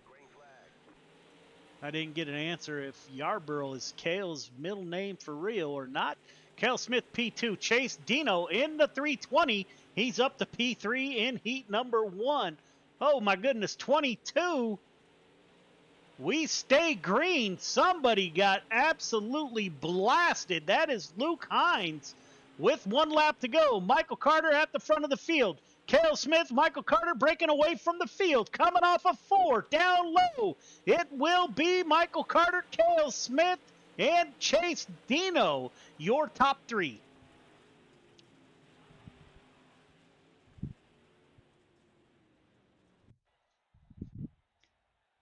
Heat 2 to the grid. Heat 2 to the grid, please. Jordan LaFawn, Michael Vitale on the front row. Joseph Grandy, Samuel Bachman in row 2. Anthony Vitale Jr., Andrew Harley in row number 3. Jeff Kemper, James Ingram in row number 4. Anthony Marfulio rounds out your field of 9 drivers. All right, leader, 1.5 car length behind the pace truck, please. Everybody else, once you get the 1 to go, tighten it up. Half car length between yourself, the car in front of you. Start is on leader. Everyone else, do not jump the start. Do not pass before the start-finish line. 8 laps to get it done. Everybody heading to the big show. Race hard, race clean. Good luck. See that 43 car with U.S. Army on the side. How about the new 213 late models? Michael has been grinding on those late models for about a week. And man, that's the first time I've seen it on track. That 213 looks sharp. Michael Vitale, Outlaw Racing driver and Air Force member, got out of the service. So I'd like to thank Michael for his service as the caution comes out with a quickness. James Ingram involved.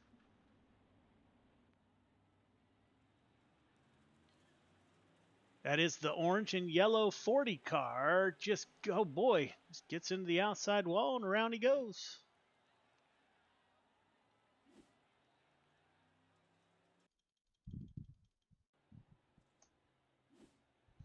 So Jordan LaFawn at the front of the field. Grandma Pete out there probably going nuts.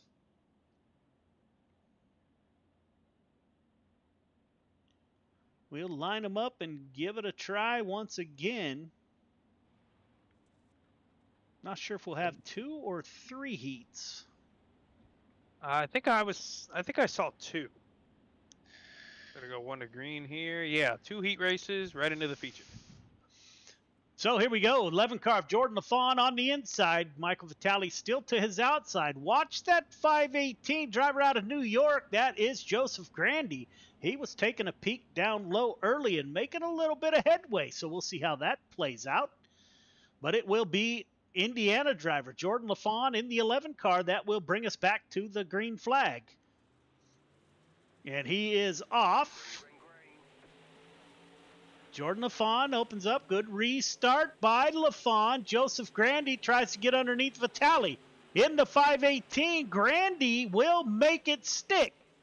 21 car of Anthony Vitale Jr. trying to go with him. It will be Jordan LaFawn, Joseph Grandy. Now the 213 up. Michael Vitale is going to fight back. Good run off a 2 by Vitale right to the rear bumper of that 518 machine. Jordan LaFawn at the line. The battle is going to be behind the 11 car, I think.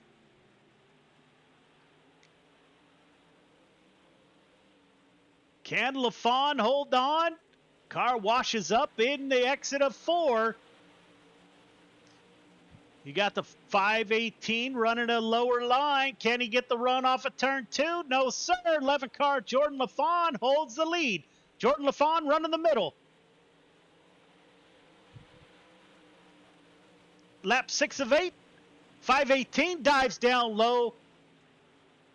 LaFawn, Grandy, Vitale, Michael Vitale Jr. So the Vitale brothers running 3 and 4.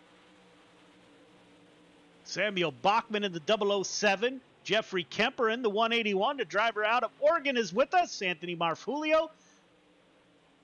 43 car of Harley up front. I heard an apology. 1 lap to go, and it's LaFawn at the line. Will Grandy be able to capture a front row start? Good run for LaFawn off the exit of turn number 2. 518 digging for the bottom, coming off a 4. It will be LaFawn, Grandy, Vitale Jr., and Bachman, your top 5.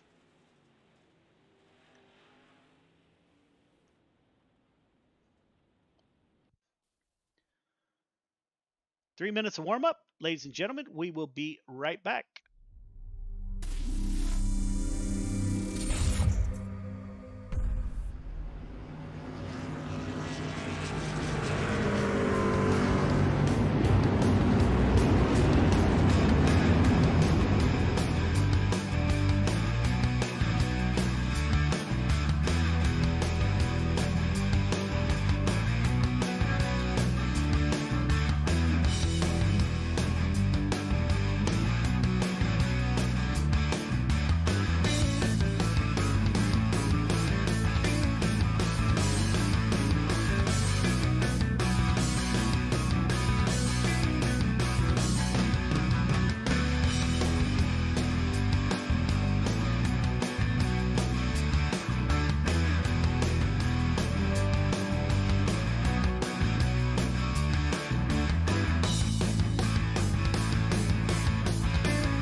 Welcome back, ladies and gentlemen. We are getting ready for the big show. Michael Vitale at the top of the board in warm-ups.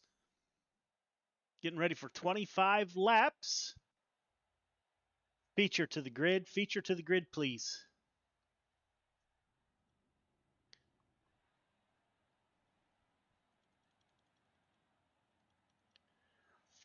Carter LaFawn on the front row. Smith Grandy in row number 2. Dino Vitale in 3. Wright Vitale Jr. in 4. Ingram Bachman in 5. Cox Kemper in 6. Shrees Marfulio in 7. Tormachi Harley in 8. Hines Ingram in 9. And Scott Scheuer rounds out your field of 19 drivers. All right, leader, you know the drill. 1.5 car length behind the pace truck, please. Everybody else, once you get the 1 to go, tighten it up. Half car length between yourself, the car in front of you. The start is on the leader. Everyone else, do not jump the start. Do not pass before the start finish line. Got 25 laps to get it done. Let's put on a good show. You got a ways to get settled out here. Race hard, race clean, put on a great show. Good luck.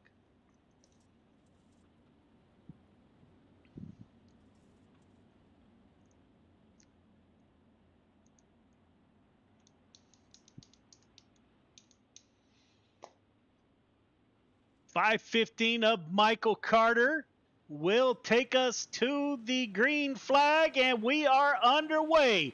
Carter, great restart. Jordan LaFawn follows the 15 on the high side. That 115 of Cale Smith tried to slide up, made contact with the 11 car of LaFawn. It will be Cale Smith moving up to P2 after a little bit of contact with LaFawn.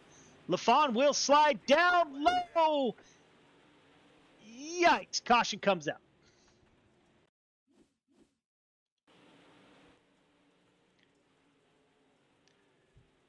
That's a 43 car down low. Oh, somebody into the back of the 22. Can't see who that was. We'll let the best race admin in the sim settle that out. Well, I appreciate that. 007 just kind of, I don't know if he didn't see there was a slide job coming or what, but definitely a little too hot into the back of, I believe, the 22 of Brandon Wright. On what lap? I don't want to say it. Lap 2 is our bad luck lap for sure. All right, here we go. We got teammates on the front row, Michael Carter and Cale Smith. Jordan LaFawn moves back to the inside of row number 2. He's got the 518 of Joseph Grandy to his outside. The Vitale brothers in row number 3. Here we go. You can see that track starting to slick off as the 15 dives down low. Little bit of shuffle there, mid-pack. The 515 and the 15 and 115, they are not going to lose contact with each other. Jordan LaFawn running a slider line in that 11 car. The 518 of Grandy staying up high. Takes a peek underneath Jordan LaFawn. Can't quite make the pass. Up front, Michael Carter getting it done. Cale Smith, P2. Jordan LaFawn, P3. Joseph Grandy in the 518, P4. Michael Vitale in that 213 is P5. He's got his brother right behind him. Don't look now. That 10 car of Ingram is working the bottom side. The 550. Go ahead. He's got a good patch of moisture off of both corners right now. He's able to find down there on the bottom. I think that bottom could work for these late models, the way these guys are fighting up top, kind of trying to keep it somewhat straight. Donald's picking up some spots there on the bottom. Chris Cox is kind of running the middle, so he's running right above that slick spot. So we got 3 different lines going here. Up front, 1, 2, Carter, Smith, LaFawn is your top 3. Jordan LaFawn falling back a little bit. Joseph Grandy in the 518 and P4. Jeffrey Kemper, we got contact. James Ingram involved in that 40 car. Just get sideways. Get into the wall. Right in front of your leaders.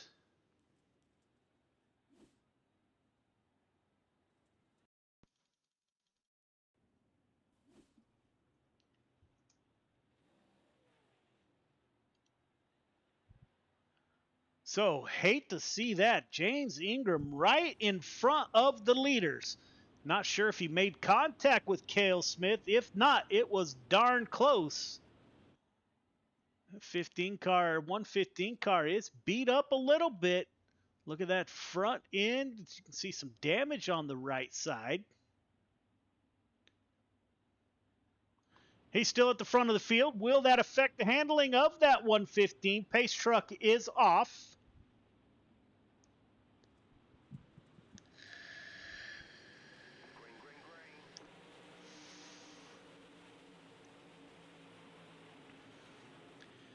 Good start by the 15 of Michael Carter. Cale Smith, Jordan LaFawn have been at the front of the field. Now Grandy runs up on the 11 car. Let's go on board with the 518 of Grandy and take a look as he's trying to reel in Jordan LaFawn in the 11. You can see the top three breaking away from the field a little bit.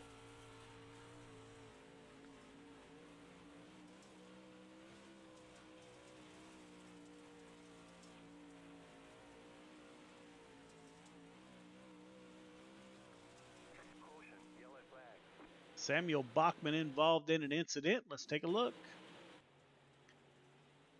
Randy Shrees below him in a very damaged race car.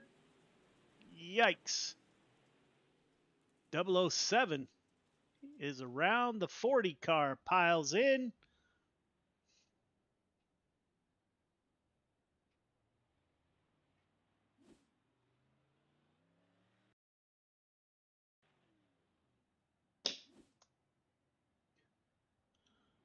So Michael Carter, CTM, running 1-2. The 115 car not too damaged after that contact there with the lap traffic on lap 12 of 25.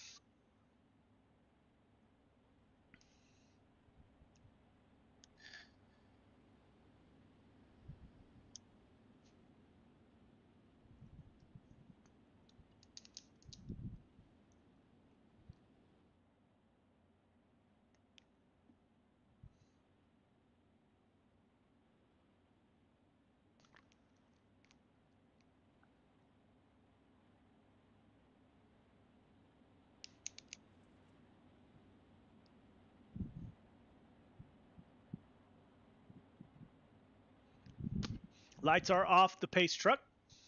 Next time by, we will be halfway in the Sanders Racing Pro Late Models.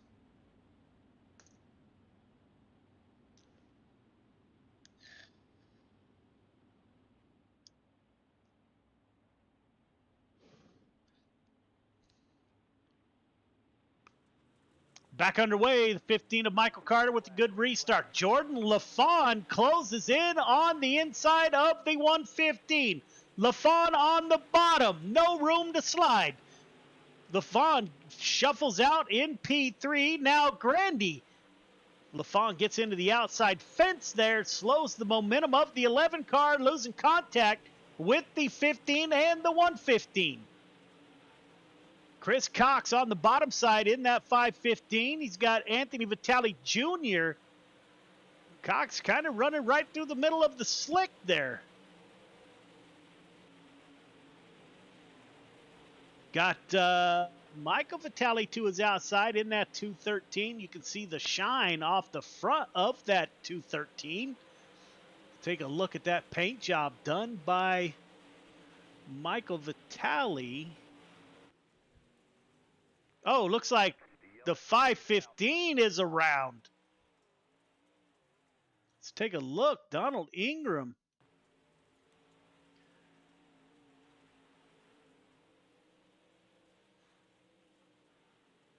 Oh, just gets in the back of the 515. Looks like Kemper was able to get through. I think that's the 21 that got through.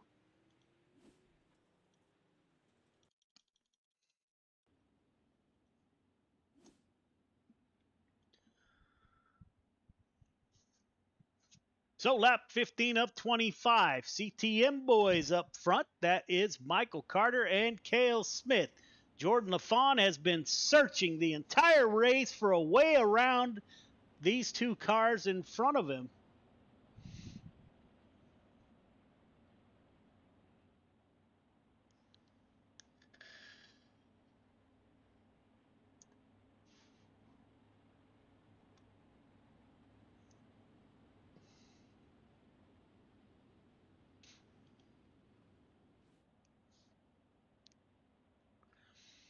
Braden Carter go 15 and 115. Braden, thank you for tuning in. Looks like they are doing a great job up front so far. We do have a ways to go. Greatly appreciate everyone for tuning in every Friday night. And some Friday nights are caution after caution. Seems like that's the pattern we're in tonight. We hope to break that here momentarily. The pace truck should exit this time by.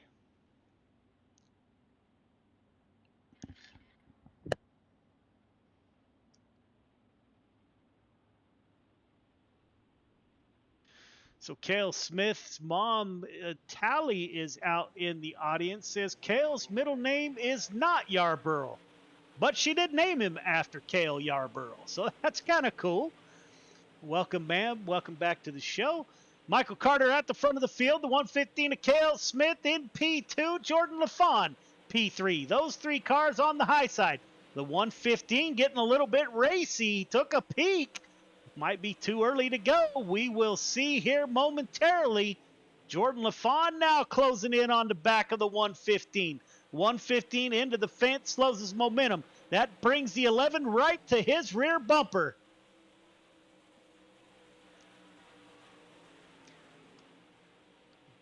Joseph Grandy in the 115 gets sideways. Grandy gets into the 115. Cale Smith runs into problems. Let's take a look. He was all over the fence. I'm not sure if that... Oh, got a little bit of help from the 11 car there. He was able to save it for a second. Gets into the wall. The 11 car into the back of the 115.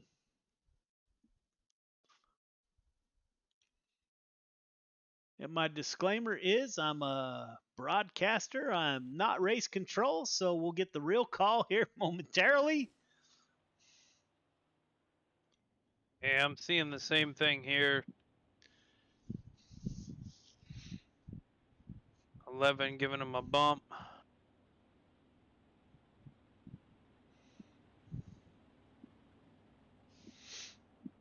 On lap 20 of 25.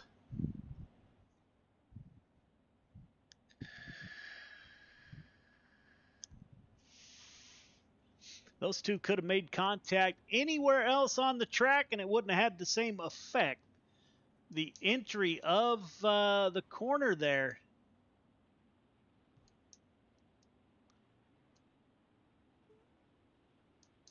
Eleven car with the EOL.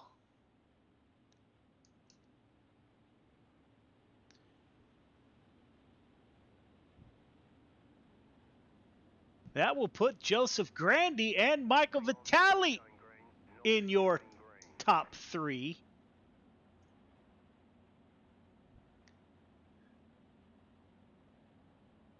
The race has, or the caution has been extended one lap. Oh, deep breath. Another beer, please. On your birthday. Yeah, out of all days. Michael Carter, Joseph Grandy, Michael Vitale. You know, you and I talked previously. We have only, 4 weeks remaining in Gears Unlimited Friday Night Lights. I have not missed a Friday in a year and a half.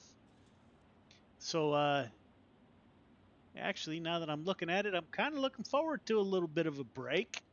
And you and I, Clayton, we got some talking to do about this next winter coming up. So looking very forward to that.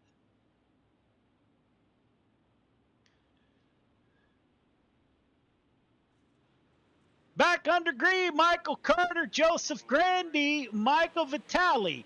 Now the Vitale boys. That is Vitale Jr. in the 21. Dives down low in 1 and 2.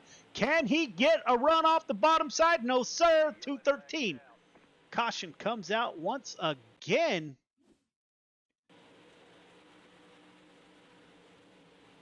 The 320 just gets loose.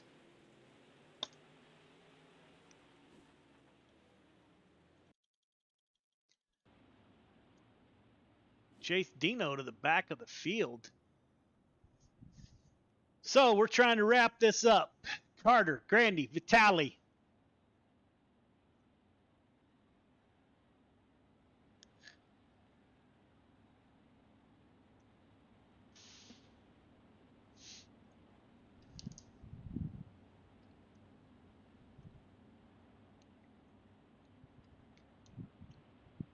Carter has led the entire race. I believe he was on the pole.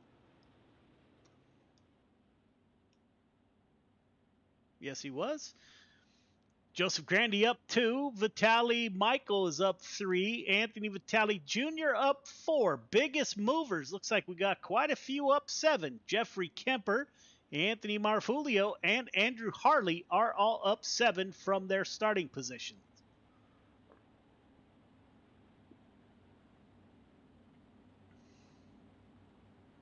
I just noticed the drag strip Yeah, you see behind it. 3 and 4 is Charlotte. That's pretty cool. And then the real Charlotte Motor Speedway is outside of 1 and 2. I had no idea they were that close. I looked at it on the overhead. Never been there, but looked at it on the overhead, which is pretty cool. It is a motorsports mecca. Oh yeah.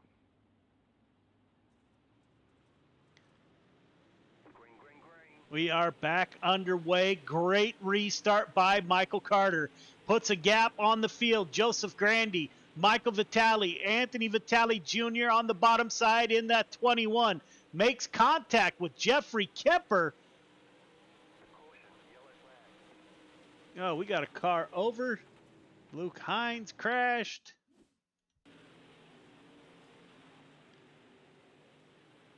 Watch that 17 car. Cale Smith trying to get to the front of the field. Chris Cox goes for a ride.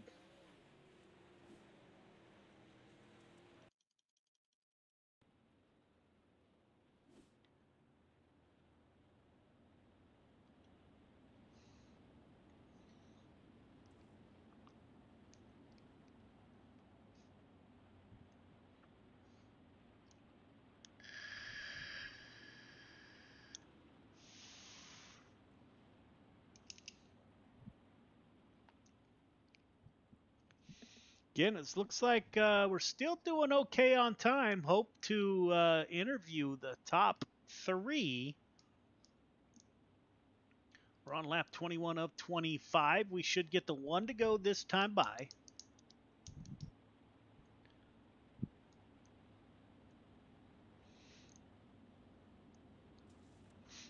So we got cars in the back of the field that are doing everything they can to get to the front.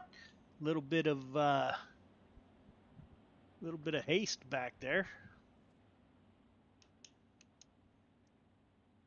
Pace truck is off, leaving the field to Michael Carter.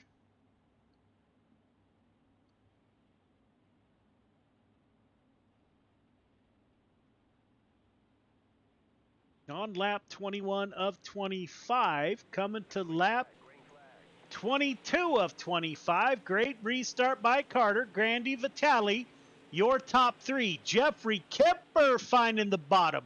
That 181 car, he is comfortable on the bottom. Will he come to the front? He found something.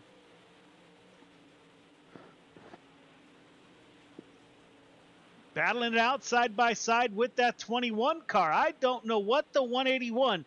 He must have hit a patch of traction because he shot up the field on the restart. Up front, Michael Carter breaking away from Joseph Grandy and Michael Vitali. Anthony Vitali Jr. in P6 now.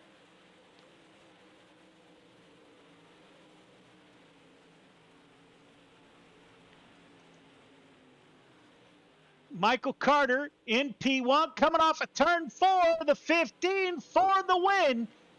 Joseph Grandy P2, Vitali in P3. Top 3 start-finish line. Top 3 start-finish line, please. We will get a word with your top 3 here momentarily.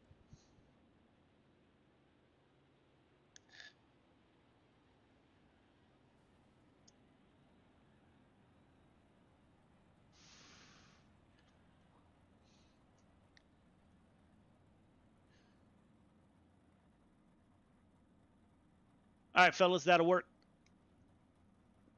We'll get a word with your top 3 here momentarily.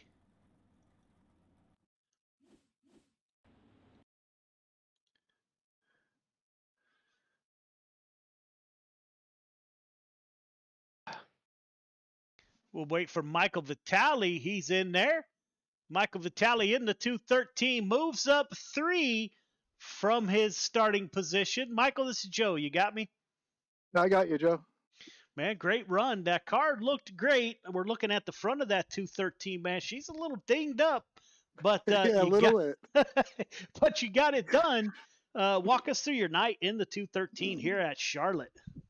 Well, my main goal was to try to qualify up front. With these cars, you want to be out front. This track is a little bit one side dominant on the outside there. So every chance I got to go to the outside, I went out there. A couple of restarts, I had to start on the bottom. I was fortunate enough to get back up there, but held on to that little ledge that was left on the outside and drove home third. So I'm happy with that. You know what, my brother? It wasn't long ago where I wouldn't have heard the 213 say I hung on to that little ledge on that top side. That speaks to all the experience. Man, it has been an absolute pleasure, not only in Friday Night Lights, but just chatting with you, man. I cherish your participation with us. So great run in that 213. That paint scheme is amazing. Who you want to give a shout out? I want to give a shout out to everybody: Vitali Motorsports, Outlaw Racing, Billy Roberts over at Gears Unlimited, A&J Landscaping, Tight Lines Apparel, you for putting this on, Got Your Six Racing Network, Clayton for adminning, and everybody here that comes out and runs every week, man. I appreciate you, and it's a true friendship, brother. I appreciate you. Yeah, man. You gonna run sprint cars? Yeah, I'm gonna give it a shot. Right on. We'll see the 213. Hopefully, we talk again. All right, Joe. You take care. All right, man. Joseph Grandy in that 518. I'm not seeing Joseph Grandy in the interview booth. So we will jump to the 15 car of Michael Carter. Michael, this is Joe. You got me? Yes, sir. Man, that was kind of a mess, but you did the best you could do to stay out of it. The only way to do that is just stay up front in that 15 car on a rail tonight. How was your run, man? It's pretty good, man. Just stayed up there, tried to be consistent on that top, and luckily, I think I got a little squirrely there one time right before my teammate there got in that little mishap. But besides that, man, she was on rails. Didn't make any mistakes and just kept hitting them restarts pretty good, and I think that's what kept me out front. Yeah, man, you had plenty of practice at restarts tonight. Was looking for a great night at Charlotte. Wasn't long ago we ran to one of our Dash for Cashes here and had a great show. Yeah, not so much tonight, but for the CTM 15 car, man, you kept that thing up front. I don't see a nick on that car. Still love the paint scheme. Man, congratulations on the victory. Who do you want to thank for your drive to victory lane? Thank you, Joe. I always got to thank you guys here at Friday Night Lights. Really enjoy running here. Appreciate everything y'all do. Gears Unlimited, Dirt Track Bank. Everybody's a part of this. Really appreciate it. Like I said, we love running this league, and it's fun. Everybody that runs in it, we have a good time with. And I think I got to give a couple shout outs tonight. I know my dad's watching as always, Randy Carter Painting. Hey, Pop. My mom's watching tonight, so hey, Mom. My son's watching tonight. Hey, Braden. Kale's mom's watching tonight, so I want to say hi to all y'all. And as always, I got to thank CTM Motorsports, Kale Smith, Travis Anderson, and everybody watching. And everybody's got a part of this. Really appreciate it. Yeah, man, that real car you got, the pictures you're sharing, greatly appreciated, man. I bet you can't wait to get behind the wheel of that thing. And I got to tell you, I may be sending you a message, man. I was out in the garage today working on Caster, and man, just scratching my head. I think we got her. I think we got her ready for tomorrow. I think. So yeah, man, it's a ton of fun, and I can't wait to follow your journey in the real car and our journey also, man. So thanks for sharing that. That's great to see on our Discord under my real ride, and the car's looking good, man. And I know you're gonna wheel it to the front. Oh, thank you, buddy. Yeah, that one I just posted is actually a late model. We just purchased it Monday, so we're street stock racing and we're going to be running limiteds later in the year, so pretty excited about that. But if you got any questions about Camber or anything, just shoot me a message. I know a little bit about it, so. Yeah, that Caster had me. Man, I don't even know. We got her. We got her close, I think. Close enough for tomorrow anyway. Oh yeah, I'm sure if you ask some of them legend guys, they'll definitely give you point you in the right direction. But Yeah, if you they need will. anything, give me a holler. All right, man. Great run. Thank you. I'll talk Yeah, to you man. later, buddy. All right. All right. There you have it, ladies and gentlemen. There are the pro late models at Charlotte. We'll take a quick break. When we come back, we'll have the nightcap. Those are the 305 sprint cars. Lost my train of thought there for a moment. So stick with us. We'll be right back.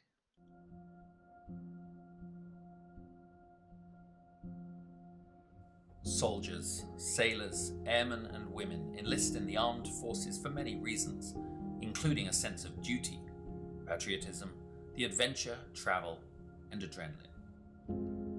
Many continue their military service because they discover a brother and sisterhood, an identity, a team. When service members are injured or wounded and can no longer perform their military duties, they quickly find themselves removed from their team, no longer serving the purpose for which they trained. I came back from Afghanistan in 2013, and it was kind of a trial and error of finding out, after the military, what's next in life. Being forced to leave a military career filled with purpose and pride can be challenging. Some challenges may leave lasting scars. An illness, wound, or injury can make anyone question their worth and sense of belonging after military service. 35 years in the Army, and I needed something to transition into. And so from that transition came an idea, and the idea was this. Even though a military career may be coming to an end, or already ended, recovery can occur in the most unexpected places with unforeseen opportunities. Recovery, whether physical or mental, has no defined beginning or ending. It may last a lifetime. For me, one of the biggest surprises that I found out going through it was that it's not like the flu where, you get sick and then you get better. You're never cured. And that's so frustrating. It's so hard to tell someone that. And it's so easy to slip back. And every single time you have to find a new way to fight it, it's a different monster every time you battle it. This can feel daunting to a warrior who is suddenly forced to leave everything they know, trust, and love, finding themselves at the beginning of an unknown and possibly frightening new journey. Welcome to the world of motorsports.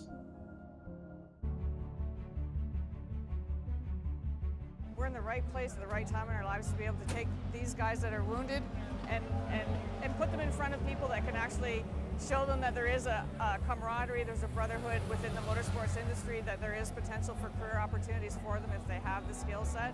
Motorsports offers an opportunity to regain that sense of identity within a safe, fast-paced team environment, providing a renewed sense of purpose.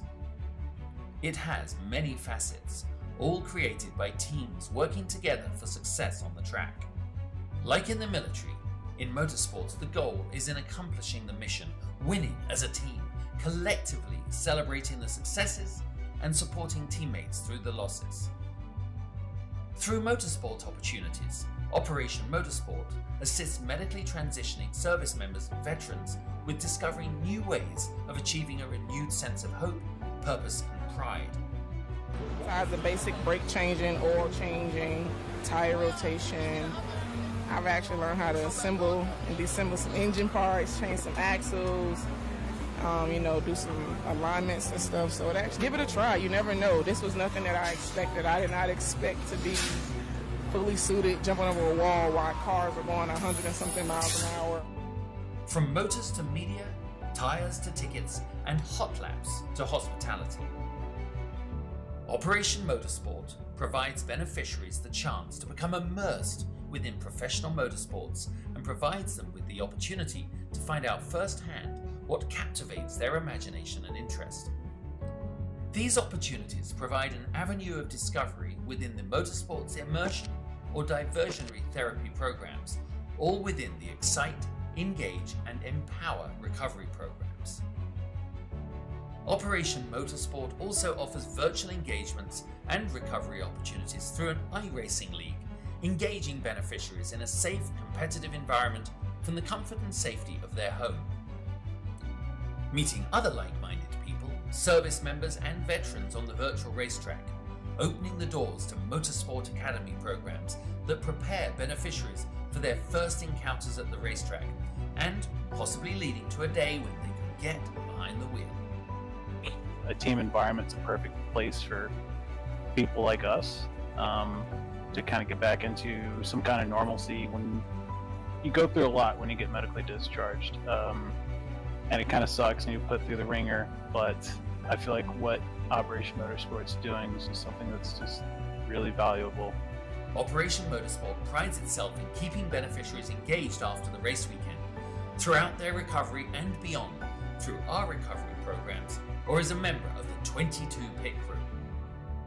No matter the background or story, Operation Motorsport is always there to listen, provide a safe and comfortable space, and a trusted circle of confidence that is open and honest about what difficulties may lie ahead for those transitioning out of a military career. Operation Motorsport believes in the power of team, identity, and purpose.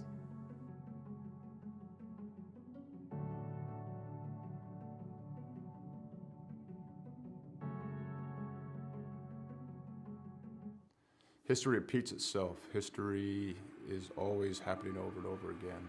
So one of the ways to stop a theme, one of the ways to stop something from reoccurring is to first of all admit it.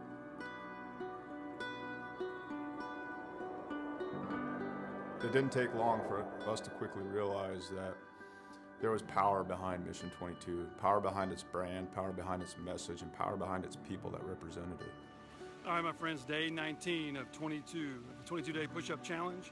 Day 19 means 418 men and women have possibly committed suicide in the last 19 days.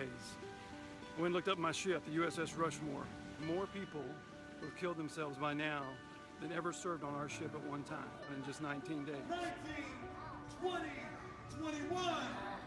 One more. Y'all ready for the last one? Yeah, Mission 22 has become a decentralized nationwide effort to show love, to raise money, to be available for other warriors, to be able to be a point of contact, to let the warriors know, but also for warriors to let other warriors know that there is a community. You're not alone. This isn't happening in silence. You're not forgotten. You know, we brought 4 veterans from all different parts of the United States and brought them together to hike through the state of Oregon. May God bless you on your journey. Thank you for serving our country and for being willing to go on this walk. I'm praying you feel peace and strength with each mile. You know, on this hike, some folks found God, some folks remained sober, some folks lost a significant amount of weight to be able to participate. And not so much just a healing walk for us as warriors, but for us to contribute to other people's healing. You know, this hike, we raised $12,000 for endobiogeny. Some of the folks on this hike, you know, they're going to be volunteers for this treatment. And I couldn't be more pleased and more proud because it was difficult. We had a lot of struggles. Not everything on this hike went pretty, you know, but we put some skin in the game. At the end of the day, we were able to raise money and we'll be able to use that money so guys can get the treatment that they need.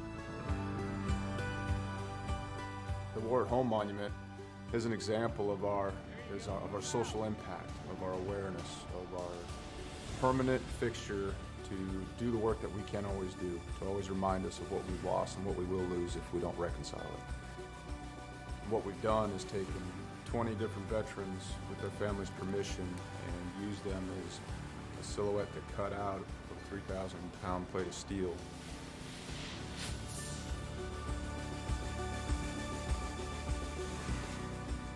These warriors are placed in a V, and this is to show the size of the problem. This is to show the empty space they leave behind.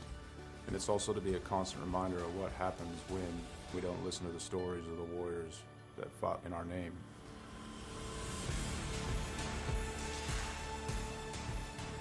Because it's not okay.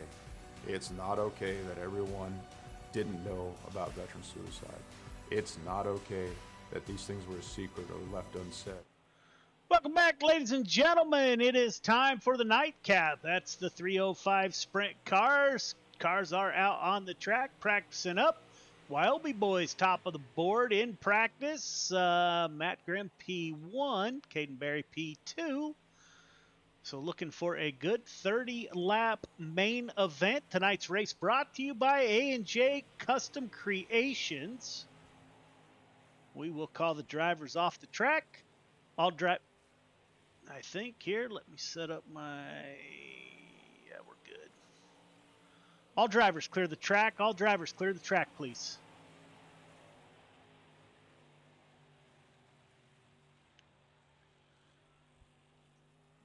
All right, fellas, welcome to A&J Custom Creations 305 Sprint Cars. You guys know all of the rules. We'll go over those real quick.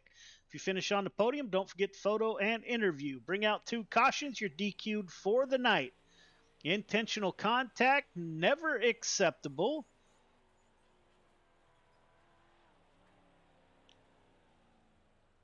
Wall riding, stay off the wall. We don't want to get into the wall riding conversation. Call-outs, never acceptable over race comms, over Facebook, Discord.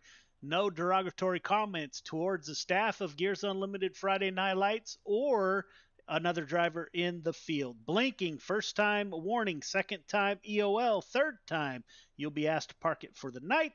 Incidents count against your overall points for the night. Slow down precautions. You're not going to improve your position as the field is frozen. Any questions, comments, or concerns? Now would be the time.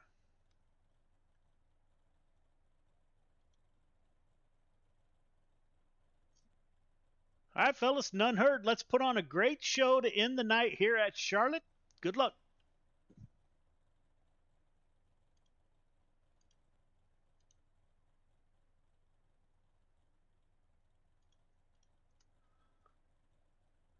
So, checkered flag has fallen over practice. We're getting ready to go into qualifying. Tonight's qualifying brought to you by Chatham Motorsports. I'd like to thank Gavin Chatham for coming on board and sponsoring the Quick Time Award. As the field has flipped to qualifying, let's see who comes out on the track first. I'd like to thank everybody for tuning in. It will be Michael Vitale in the 213 ride. The Gears Unlimited driver out on track. Now it's a host of cars out there with him.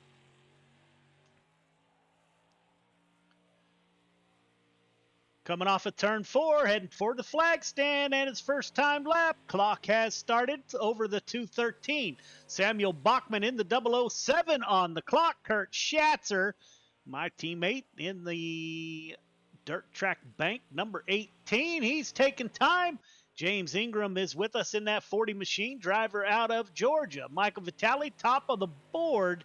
Let me get that up for you there. 14.537. Chris Cox, P2. David Tormachi in the 313. Jeff Kemper puts the 181. Now Kurt Schatzer, top of the board. 14.470 for the driver out of Pennsylvania. Randy Shreves tops that. 14.434 for Shreves. Brandon Wright in the 22, currently 5th quick. Caden Berry puts the 12 car on the pole. 14.337 for the Wyoming driver. Matt Graham, his teammate, tops him. 14.252 for the Ohio driver in that 91. 10 car of Donald Ingram, currently 5th.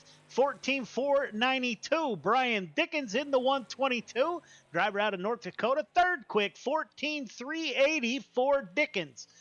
Anthony Marvulio in the 238. Driver out of New Hampshire in the 238. Coming for his first timed lap. 14th quick, 14.803. James Ingram still out on track, 13th quick, 14.731 for Ingram. Can Marvulio improve? 4th quick, 14.408 for the 238 car. So Marvulio getting it done. He parks it P4 on the board. Matt Grimm, Caden Berry, Brian Dickens, Anthony Marvulio, Randy Shreves are your top 5. Let's take a quick look at the points here. Caden Berry at the top of the points. It's Randy Shreves, P2, Matt Grimm, P3, Anthony Marfulio, Chris Cox are your top 5. So Grimm and Barry in the top 3. That 91 car, Matt Grimm, needs a great night tonight to move up the board. Randy Shreves, he qualified P5 with a 14.434. He is currently second in the points. Chris Cox, 11th quick. Heat 1 to the grid.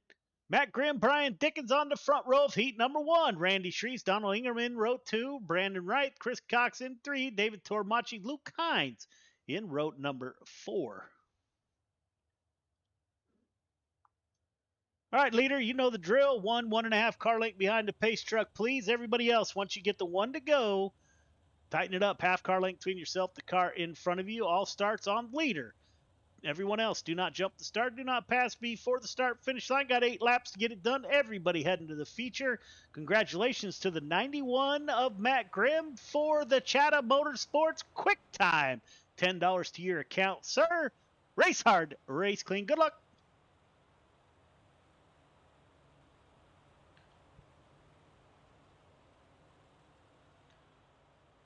So the Wyobe boys up front. Matt Grimm has been a tough customer the last few weeks, Clayton. Yeah, no surprise there. Wyobe seems to have these sprint cars down packed. We're going to see which one of them can come out on top, or we may have an underdog sweep Wyobe from their feet. 122 of Brian Dickens in P2. Matt Grimm with a great start. Everybody working the bottom side. Randy Shreves in the 56. He's going to run the middle. Brian Dickens down low, trying to get underneath that 91. Good exit by Grimm off of turn number 4. Grimm into 1 and 2. Looking good in the 91. Brian Dickens, P2. Randy Shreves, Donald Ingram in the 10 car. Chris Cox rounds out your top 5 in heat number 1, followed by Brandon Wright, Luke Hines, David Tormachi in the 313. Up front, Grimm, Dickens, holding kind of a steady distance between the two. Looks like they got a little bit of room. Matt Grimm running the bottom in that 91 machine. Randy Shreves currently in P3. Everybody kind of nose to tail. I'm looking at Matt Grimm, Clayton. He's got a little bit of different exit than everybody else. Off of turn 4. Yeah, he seems to leave the bottom a little bit sooner than everybody else. Everybody else kind of wrapping it around. He's kind of hitting mid-corner and then all the way up to the wall, really carrying that momentum very well as we see him pulling away from the 122 right now. Matt Grimm coming to 2 to go.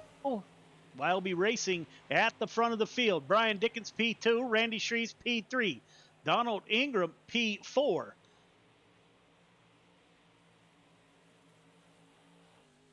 Go on board with Dickens, see if we can't see with 1 to go. Dickens, slider. Can't get quite the exit that Grimm gets. Coming off of 4, heat number 1. Matt Grimm for the win. Dickens second, Shreves third, Ingram fourth, Chris Cox fifth.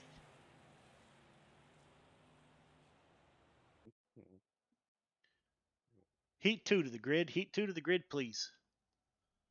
Caden Berry, Anthony Marfulio on the front row. Kurt Schatzer, Jeffrey Kemper in row 2. Michael Vitale, Samuel Buckman in row number 3. James Ingram and Joseph Grandy round out your field of 8 drivers. All right, leader, 1.5 car length behind the pace truck, please. Everybody else, once you get the 1 to go, tighten it up. Half car length between yourself, the car in front of you.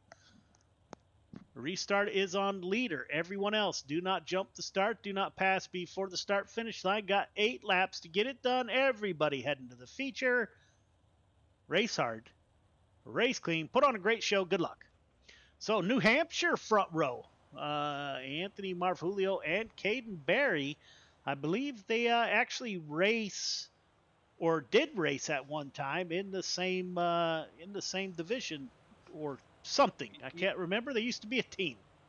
Yeah, I was talking to Anthony Marfulio after the modified race, and Caden Berry was next to talk to me. He was telling me they used to have Caden as a developmental driver for his team of some sort. I don't exactly remember, but I heard developmental driver was Caden Berry for Anthony Marfulio. That's really cool to see those guys here on track right now together. Those two cats have been around together on Friday Night Lights for a long time, since the beginning, actually. That would kind of be interesting to see how they found out about Friday Night Lights, but we're sure glad they did. Kurt Schatzer up to P3. That's my teammate. He pulls up to the rear tail tank of that 238. Schatzer running the middle. Watch the 181 of Jeffrey Kemper. He can get it done in a sprint car. Caden Berry's leaving the field in the 12 car. No pressure from behind with Marfulio. Kurt Schatzer dives the 18 down low. Doesn't slide up. He keeps it down there. Marfulio with a good run off the top of 4. It is Schatzer at the line. Kurt Schatzer keeping the 18 down low. Got the 238 to his outside. Caden Berry, as you can see, checking out on the field. It looks like the race is going to be for P2. Schatzer and Marfulio, lap 5 of 8. Those two putting on a great show. Jeff Kemper in the 181, waiting for those two to make a mistake. And the 181 could capitalize on that. Samuel Bachman, Michael Vitale in the 213 is back there. James Ingram, Joseph Grandy did not make the grid. Up front, the youngster out of New Hampshire, slider line out of 4, running away with it. Anthony Marfulio, P2. Kurt Schatzer, P3. Jeffrey Kemper, P4. So we're going to have, if all goes as planned, the white flag is out. We're going to have an all YOB front row. Berry to the bottom of 1 and 2. 2 more corners to navigate. The youngster slider line coming out of turn 4. Good exit. It will be Berry, Marfulio. Schatzer gave it a run on the bottom. Kemper, Vitale, your top 5. Joseph Grandy looks like he had a connection issue. Back in now, that should be a good feature show, watching him get through the field to the front. 3 minutes of warm-up. Ladies and gentlemen, we will be right back.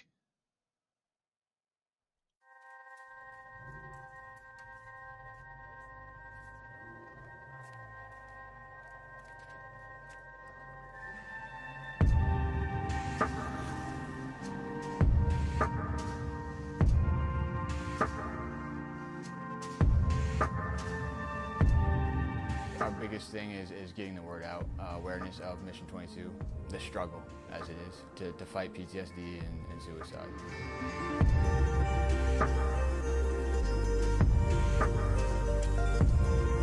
My name's Corey Decker. I'm the state representative for Mission 22. The issue has been great. We got a bunch of great guys that have gotten together and decided to create this rally.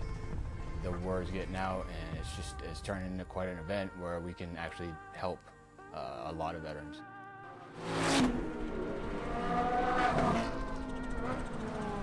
It's a great event, but you really have to go and see it for yourself, and it's really one of those things that's an experience. That just going that weekend, we've seen how it changes people.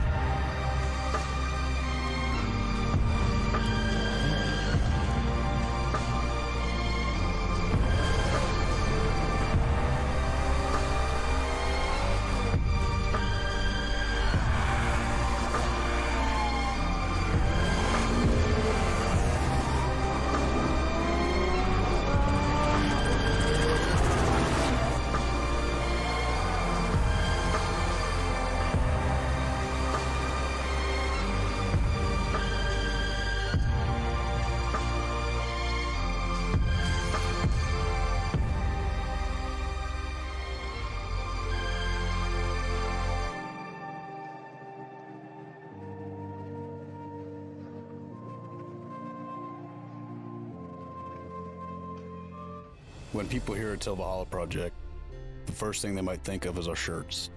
But what most people don't know is that our plaques came first and the t-shirts came second. What some people might not know is that the same shirts that we make day in and day out allowed us to do unbelievable things for unbelievable people.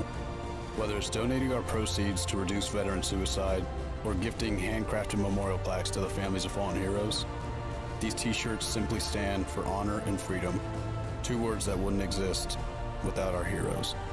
This makes Till Valhalla Project a place our fallen heroes truly live on forever.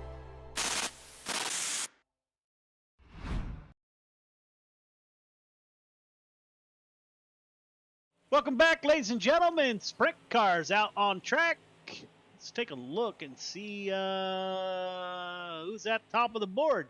Joseph Grandy, Caden Berry at the top of the board. As warm-ups have ended. Didn't look like they beat up the track too much there, Clayton. So we're looking for a better feature. Feature to the grid, please. Yeah, I see the middle kind of slicked away both ends. That's going to make for 2 lanes of racing and some really good slide jobs in these sprint cars. We should have a really good feature up. There is your lineup. All right, leader. 1.5 car length behind the pace truck, please. Everybody else, once you get the 1 to go, tighten it up. Half car length between yourself, the car in front of you. All starts on leader. Everyone else, do not jump the start. Do not pass before the start finish line. Got 25 or 30 laps to get it done. Race hard, race clean. Good luck. All right, so here we go. I'm taking the 122 of Brian Dickens. I got to do it.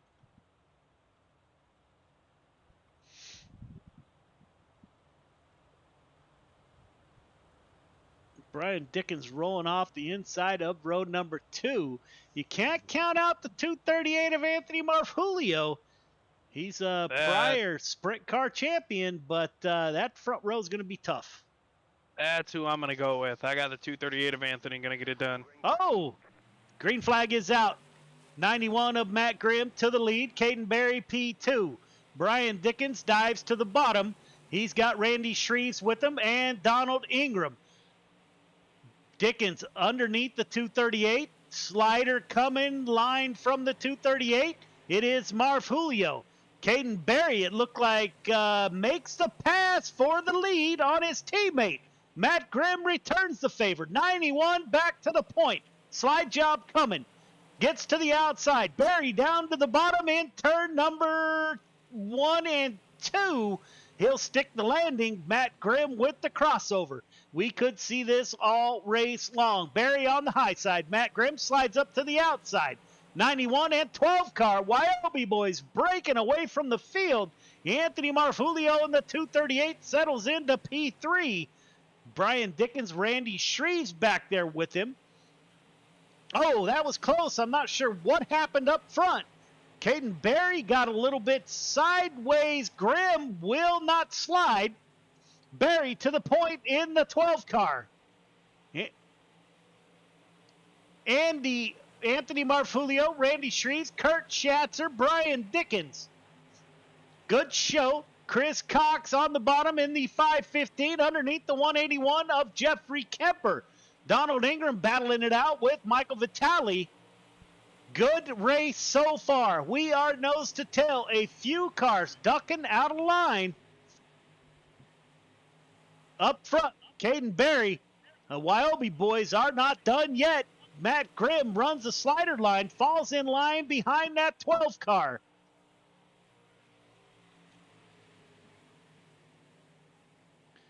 Anthony Marfulio in P3, now under attack from Randy Shreves, a 2-time Gears Unlimited Friday Night Lights Sprint Car Champion. Randy Shreves currently second in the points. He needs to get up there and make some ground up on the youngster out of New Hampshire. That is the 12th car of Caden Berry.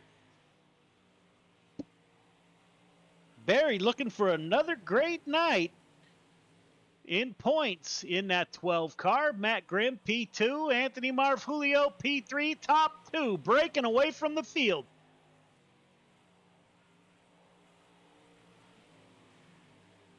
Kurt Schatzer in the 18 car. He's moved up 2. He gets past his teammate, Brian Dickens, into 122. Put Kurt Schatzer up to P4. Schatzer now sets his sights on the 238 of Anthony Marfulio. Randy Shreves in the 56 back there. Jeffrey Kemper, P7. Chris Cox, everyone getting in line. Looks like, oh, Grandy running a slider line. He slid out into the outside wall. Bachman and Brandon Wright, the 22 of Wright. Yikes, not quite enough room. Holds it down off of the James Bond 007. Up front, Barry concentrating, setting his lines, hitting his marks every time, putting a gap between himself and his teammate. Next time by, we will be halfway. Wyobe drivers, Caden Barry and Matt Graham getting it done at the front of the field. They're about to come up on lap traffic.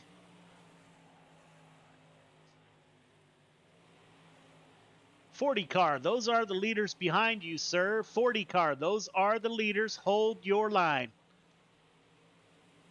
Caden Barry and Matt Graham breaking away from the field. Anthony Marfulio is the first car behind those two.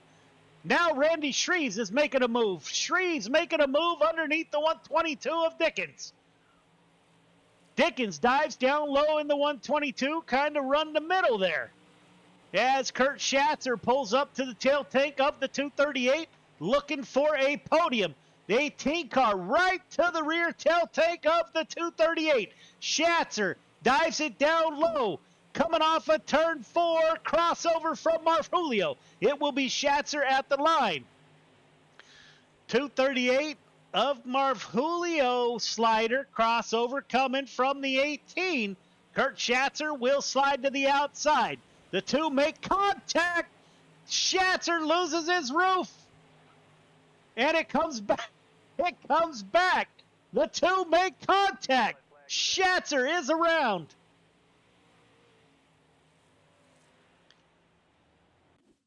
What a great first run. Let's take a look. Schatzer in the 18 car. I have no doubt he could have driven that thing without a wing, but here we go. Schatzer coming out of turn 4. Marfulio in the 238. Ooh. Anthony Marfulio comes down. Kurt Schatzer holds a smooth line there. Anthony comes down off the top. The wing goes away on the 18 and reappears at some point. I'm not sure where, but it does reappear. There it is. Marfulio with the slider. Schatzer trying to cross over. Oh, Marfulio comes down off the wall into the 18. And I just loaded into a race car for some reason. Definitely not what I intend to do tonight. So, Caden Barry and Matt Grimm at the front of the field. Their lead is all but gone. We will extend the caution here.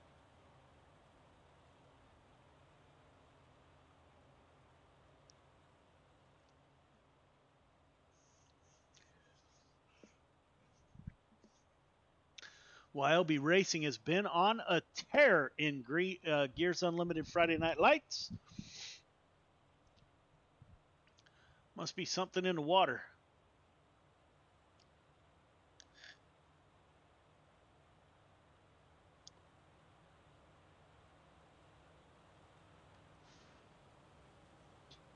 Thank you, Jay, out there. Thrilling Friday night. Thank you for the comment. Welcome to the show.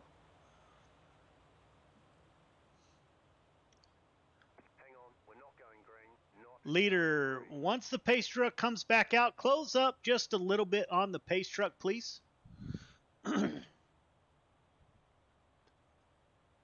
Barry, Matt Grimm at the front of the field. Anthony Marfulio, P3. Brian Dickens, 4. Randy Shreves, 5. Jeffrey Kemper, 6. Chris Cox, 7. Joseph Grandy in 8th.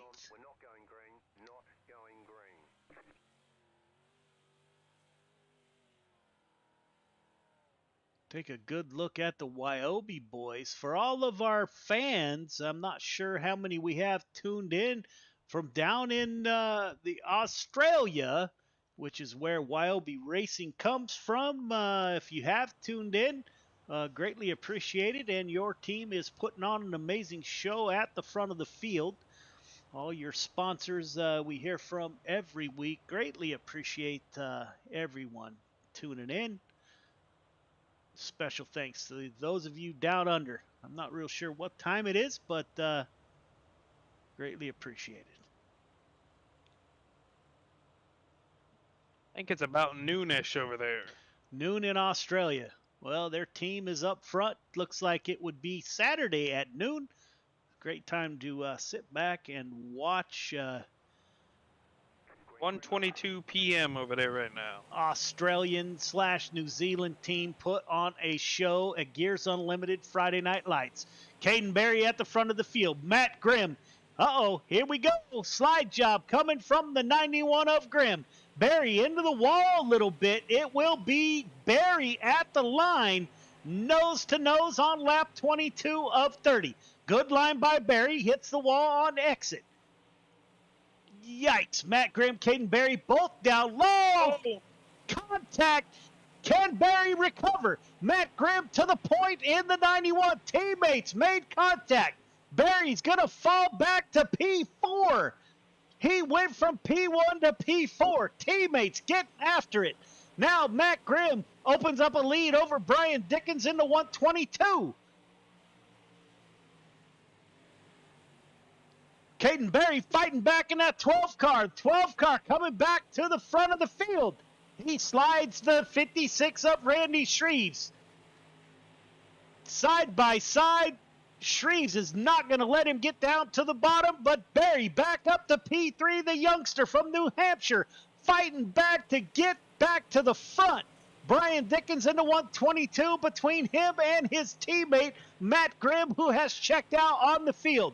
Berry up to the rear tail tank of the 122. This may be the story of the race on lap 26 of 30. Brian Dickens in between Caden Berry and his teammate, the 91. Ohio driver, Matt Grimm at the front of the field. North Carolina driver, Brian Dickens, P2. New Hampshire driver, Caden Berry in the 12 car in P3. Berry, slide job coming. Going to be a crossover from the 122. Caution comes out. Kurt Schatzer involved. Boy, there's a lot of excitement at the front of the field. Schatzer working the high side.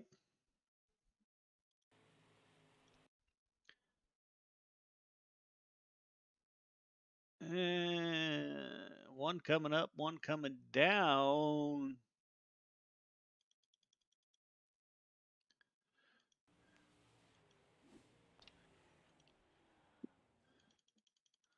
So as you heard, no penalty. What a show at the front of the field. Matt Grimm did not want to bring that 12 car of Caden Berry back to his rear bumper. He's got his hands full. He's got Brian Dickens, Caden Berry, Randy Shreves, Jeff Kemper. The field is stacked on lap 29 of 30. These drivers are not going to have much time to get it done.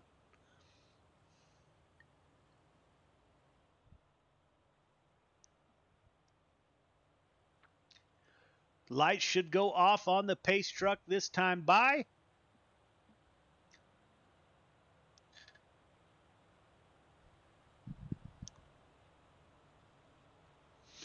Lights are off on the pace truck. We will go green on lap 28 of 30. We should have 2 laps. Looks like that outside cushion is getting super rough. This is going to be interesting. Here we go. Pace truck is off. Leaving the field to the 91, YLB driver Matt Grimm. Hammer Down Racing, Brian Dickens in P2, YOB driver Caden Berry in P3. Matt Grimm with the restart, gaps the field a little bit. Randy Shreves goes to the bottom. Shreves is looking to make a move. Falls back in line behind Berry. Dickens going down low. Dickens is going to give the middle a try. Falls in line. No one has anything for the 91 coming. This is the last lap. Matt Grimm, 2 more corners to navigate for the 91. Coming off a turn 4 slider. Dickens keeps it down low. The battle is going to be for third. Grimm will win. Brian Dickens, P2. Caden Berry, P3. Top 3 start finish line, please. Top 3 start finish line.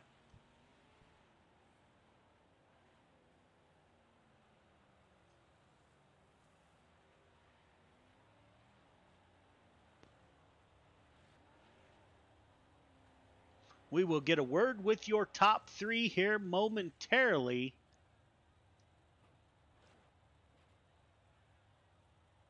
All right, drivers, I can make that work. Don't forget to go up for your interviews. What a show to close the night. Matt Grimm, Brian Dickens, Caden Berry. What an amazing way to end the night. Quality racing. We will get a word with. You want to grab Caden when he comes in, Clayton? Yes, sir. I sure will. Here he is. Caden Berry, this is Clayton up in the booth. You got me? Yes, sir. Man, I told you the weather wasn't going to stick around forever, buddy. Got a clean race in the sprint cars where you really shine. Drop back 1, saw a little bit of teammate contact there as we got down towards the last few laps. Man, what happened there coming off of 4? I don't know. It just got really tight, and wish that didn't happen. I mean, I had the run, and he just slipped up in front of me and just gave me the right rear. But it's all right. I'm sure it was an accident. You know, like I said, it's just all close racing. Yeah, definitely. Every ounce of momentum you guys can carry in these 305s could win or cost you. So you still got it done. Brought home a podium, man. How'd you do it out there? I just had to run the outside, and you know, at the beginning of the race, I just ran the slider line. I was pretty comfortable with that for a minute, and seeing the track was just getting a lot slicker, and just decided to move up on the outside because I seen the cushion starting to build up, and you know, when I had bigger runs on the outside around the cushion on Matt and where I wanted to stay, and got around him, and think I would have won if we didn't get in that contact there. But at the end of the day, it was still a good race and got a podium. Yeah, man, another solid points night finish for you. Not sure if you're aware, but there is a planned, they're saying about June, the June or July big update for the sim. We're supposed to have all sorts of content coming for dirt, new track format, and the dirt's supposed to be getting reworked. Tire wear is going to be a real thing, man. I know you do it in the real world. Hopefully they can nail it, get you a real good cushion, because man, you're one of the best up there. But overall, man, still a podium finish. Can't wait to see what you got coming up in the last few weeks here for this season, man. Who do you got to thank on that 12 car? Want to thank Team Wyobi and Sean Stevens for asking me to be a part of their race program. Can't thank my mom and dad enough for all they do for my racing, not only the sim but real life as well. Also want to thank my great grandmother Cece and my Grammy Ryder. They never miss a race, whether it's on here or 6 hours, during the summer. And also want to thank the Marku family and just everyone who supports my racing. And want to also thank the sim sponsors here of Cataclysm Computers, CNC Racing Designs, Speed Factory, LCJ Carpentry, and Stingray Rock Tools Australia, and you and Joe. Ready, bud. Well, congratulations on another podium. Keep building those points, buddy. Hopefully we'll talk to you next Friday. Yep. Have a good weekend. You as well, buddy. Brian Dickens brings the 122 home, P2. He moved up 1 from his start. Brian, this is Joe. You got me? Got you, Joe. Man, that was a good race. You had your hands full with those Wyobi boys. You were the meat in the middle of that sandwich, man. Do you have anything for Sean or for Matt Grimm? No, man, I'm just struggling to hang on. Tough to make speed in these 305s, to me. You know, man, you and I had a long conversation this afternoon. I'm looking at the front end of your car, and man, I'm going to tell you that caster almost had me today, man. So that talk about flying you out here to California, maybe you can come out when we run with the World of Outlaw guys. We're doing that twice this year. So yeah, man, I think we got it right. Those of you out there that don't know, Brian and I have been together for, gosh darn, probably going on 3 years now. He's part of the Hammer Down Racing team. Brian, man, I appreciate you coming out and running with us, man. And I appreciate the friendship and all the advice that you have given. You put the 122 on a podium. Man, who do you want to thank for your drive to a podium finish? Well, got to thank the Hammer Down Racing team, Brandon, Kurt, and some guy named Joe Halter. The Dirt Track Bank, of course, GY6RN Racing Network, and everybody behind the scenes to help put this thing on, and of course all the racers that come out and race with us every week. It's made one heck of a league to run in. Yeah, man. Those of you that don't know, when we first started talking about a league, Brian, that must have been about 2 years ago now. Yeah.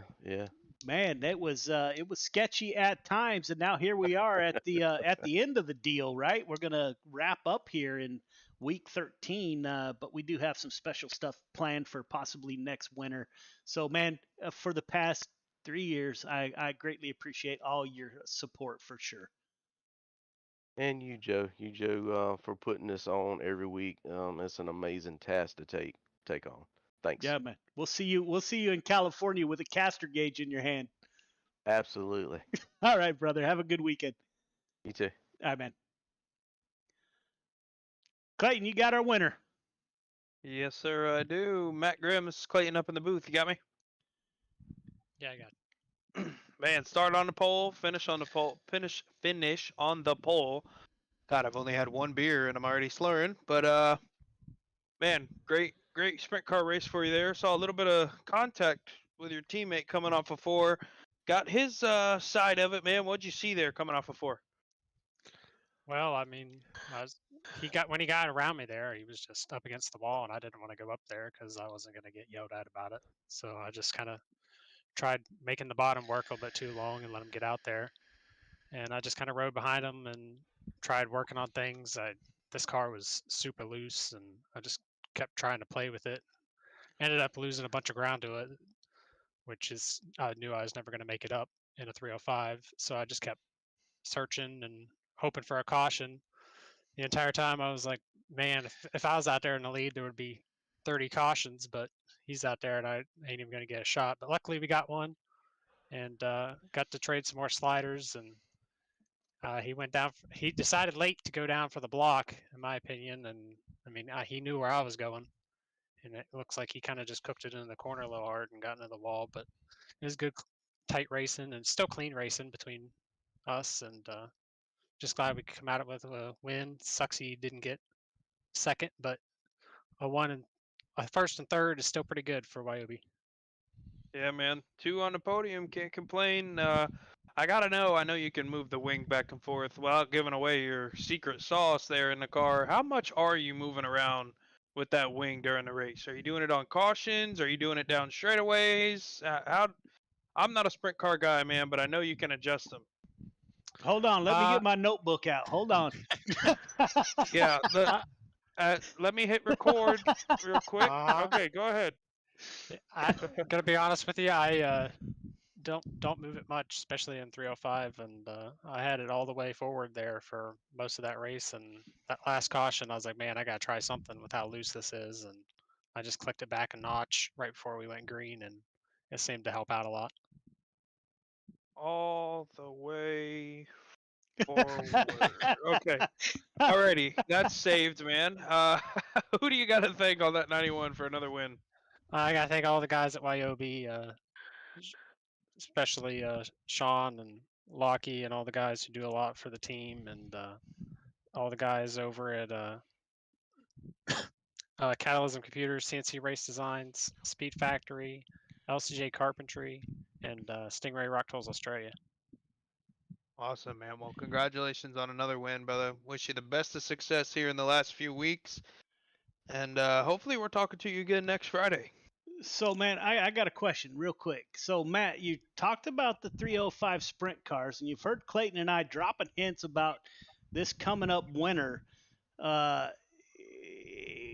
We hope that all the drivers are a little adept at 360 sprint cars, maybe. I'm not sure why I made that statement, but we're about to retire the 305 sprint cars, I think, after week 13. And Clayton and I are also talking about open setup racing. So we're not going to be done after week 13 of this year. We just going to have a real good winter program coming up. We'll actually release more as it comes close, but I share your pain with 305 sprint cars. We're going to see what we can't do to improve on that. I'll say that. All right, sounds good. I mean, there's nothing wrong with a good 305 race. It's just, I mean, everyone's so equal. You got to really be hitting your marks every lap to be fast, and I don't know. I like being able to move around and not being so momentum based, you know. Yeah, man, you're going to be able to move around all right. And I can't wait if yeah, more to come. Can't wait. All right, man. Have a great weekend. You too. Thanks, guys. Clayton, that's a good way to end the night right there. Those boys put on a great show. Any last thoughts? Oh, I'm gonna put these notes into a setup and see what I got now in a sprint car. But Well, if I'm you sure do I'll that, be just as bad. If you do that, make sure you share that with me. Of course. But reverse the caster and let her eat. But hopefully, like I said, like we mentioned before, man, hopefully this thing just keeps on building. Super excited for what's coming up, what we're going to reveal. But these guys are some of the coolest dudes to be around. They put in a lot of effort into the league and make sure it's up on all fours at all times. We had great racing again tonight. Can't thank each and every one of the drivers enough for that. But hopefully rolling into week, I don't even know what week we're on coming up next. It's just as good. Coming up. So here's a question. Speaking of week 11, you got something exciting coming up Tuesday night. Would you like to speak about that for a moment? Yeah, so season 2, we have our next Tuesday night. We have season 2 of the Outlaw Racing League debuting. We've gone from not really boring, because even though it was only 11, 12 drivers, it was 11 or 12 of the best. But we have right now, we're looking at about a 30-car field, 358 modifieds, Pro Lates, and Big Block modifieds, all open setups. Individual weekly payouts and all sorts of goodies for the drivers to earn each and every Tuesday night, as well as points championships for the end of the year. That's kicking off this coming Tuesday, so can't wait to have that start. I've been pulling my hair out with this driver tracker and tracking payments and moving money around and everything just to make sure everything's accounted for, but it's all going to be worth it Tuesday night when we take the green flag. Yeah, man. If you can drop that info of where that's going to be broadcast into the Gears Unlimited Friday Night Lights Facebook page and our Discord, for those of you out there that would like to tune in and watch all the action, I got to tell you that the Outlaw Racing League has some of the best on the sim. It is something else to behold. So, Clayton, if you could drop that info, all the fans out there tuning in, make sure you check out our Facebook page, Gears Unlimited Friday Night Lights, and our Discord. If you need an invite, just shoot us a message. We'll get you an invite. The more information, Clayton, you can get out, I'd love to see their 100 audience or so for your new league, man. So congratulations on a successful first season, and really looking for great reports of this second season. So, man, great job by you, my friend. And yeah, that's all I got for tonight. So everybody out there, greatly appreciate everyone tuning in. And until next week, week 11, we will be back on the air wherever you're watching. We broadcast on 5 different channels, 2 Facebook, 2 YouTube, and Twitch. So greatly appreciate everybody tuning in. Just got a message that we had 100 messages tonight on Restream here. So greatly appreciate all the interaction from the fans. And until next week, greatly appreciate everyone tuning in, and we'll see ya. 1, 2, 3. I love it, Molly. They say it's a matter of time. 1,000 days and the sun won't shine before I come back to you. For your love I will go far. I wanna be wherever you are. I know I'm coming back for you. Brother, it's good to see you. Our love is a river long, the best ride in a million wrongs. I know I'm coming back to you. And I'm happy, nothing's going to stop me.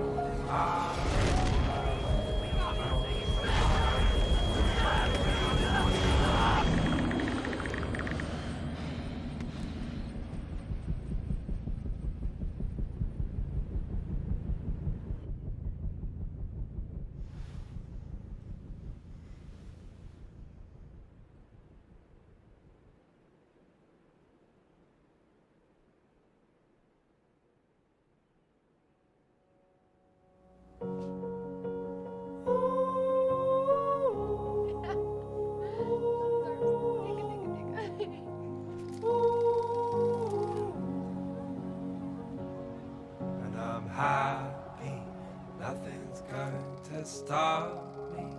I'm making my way home. I'm making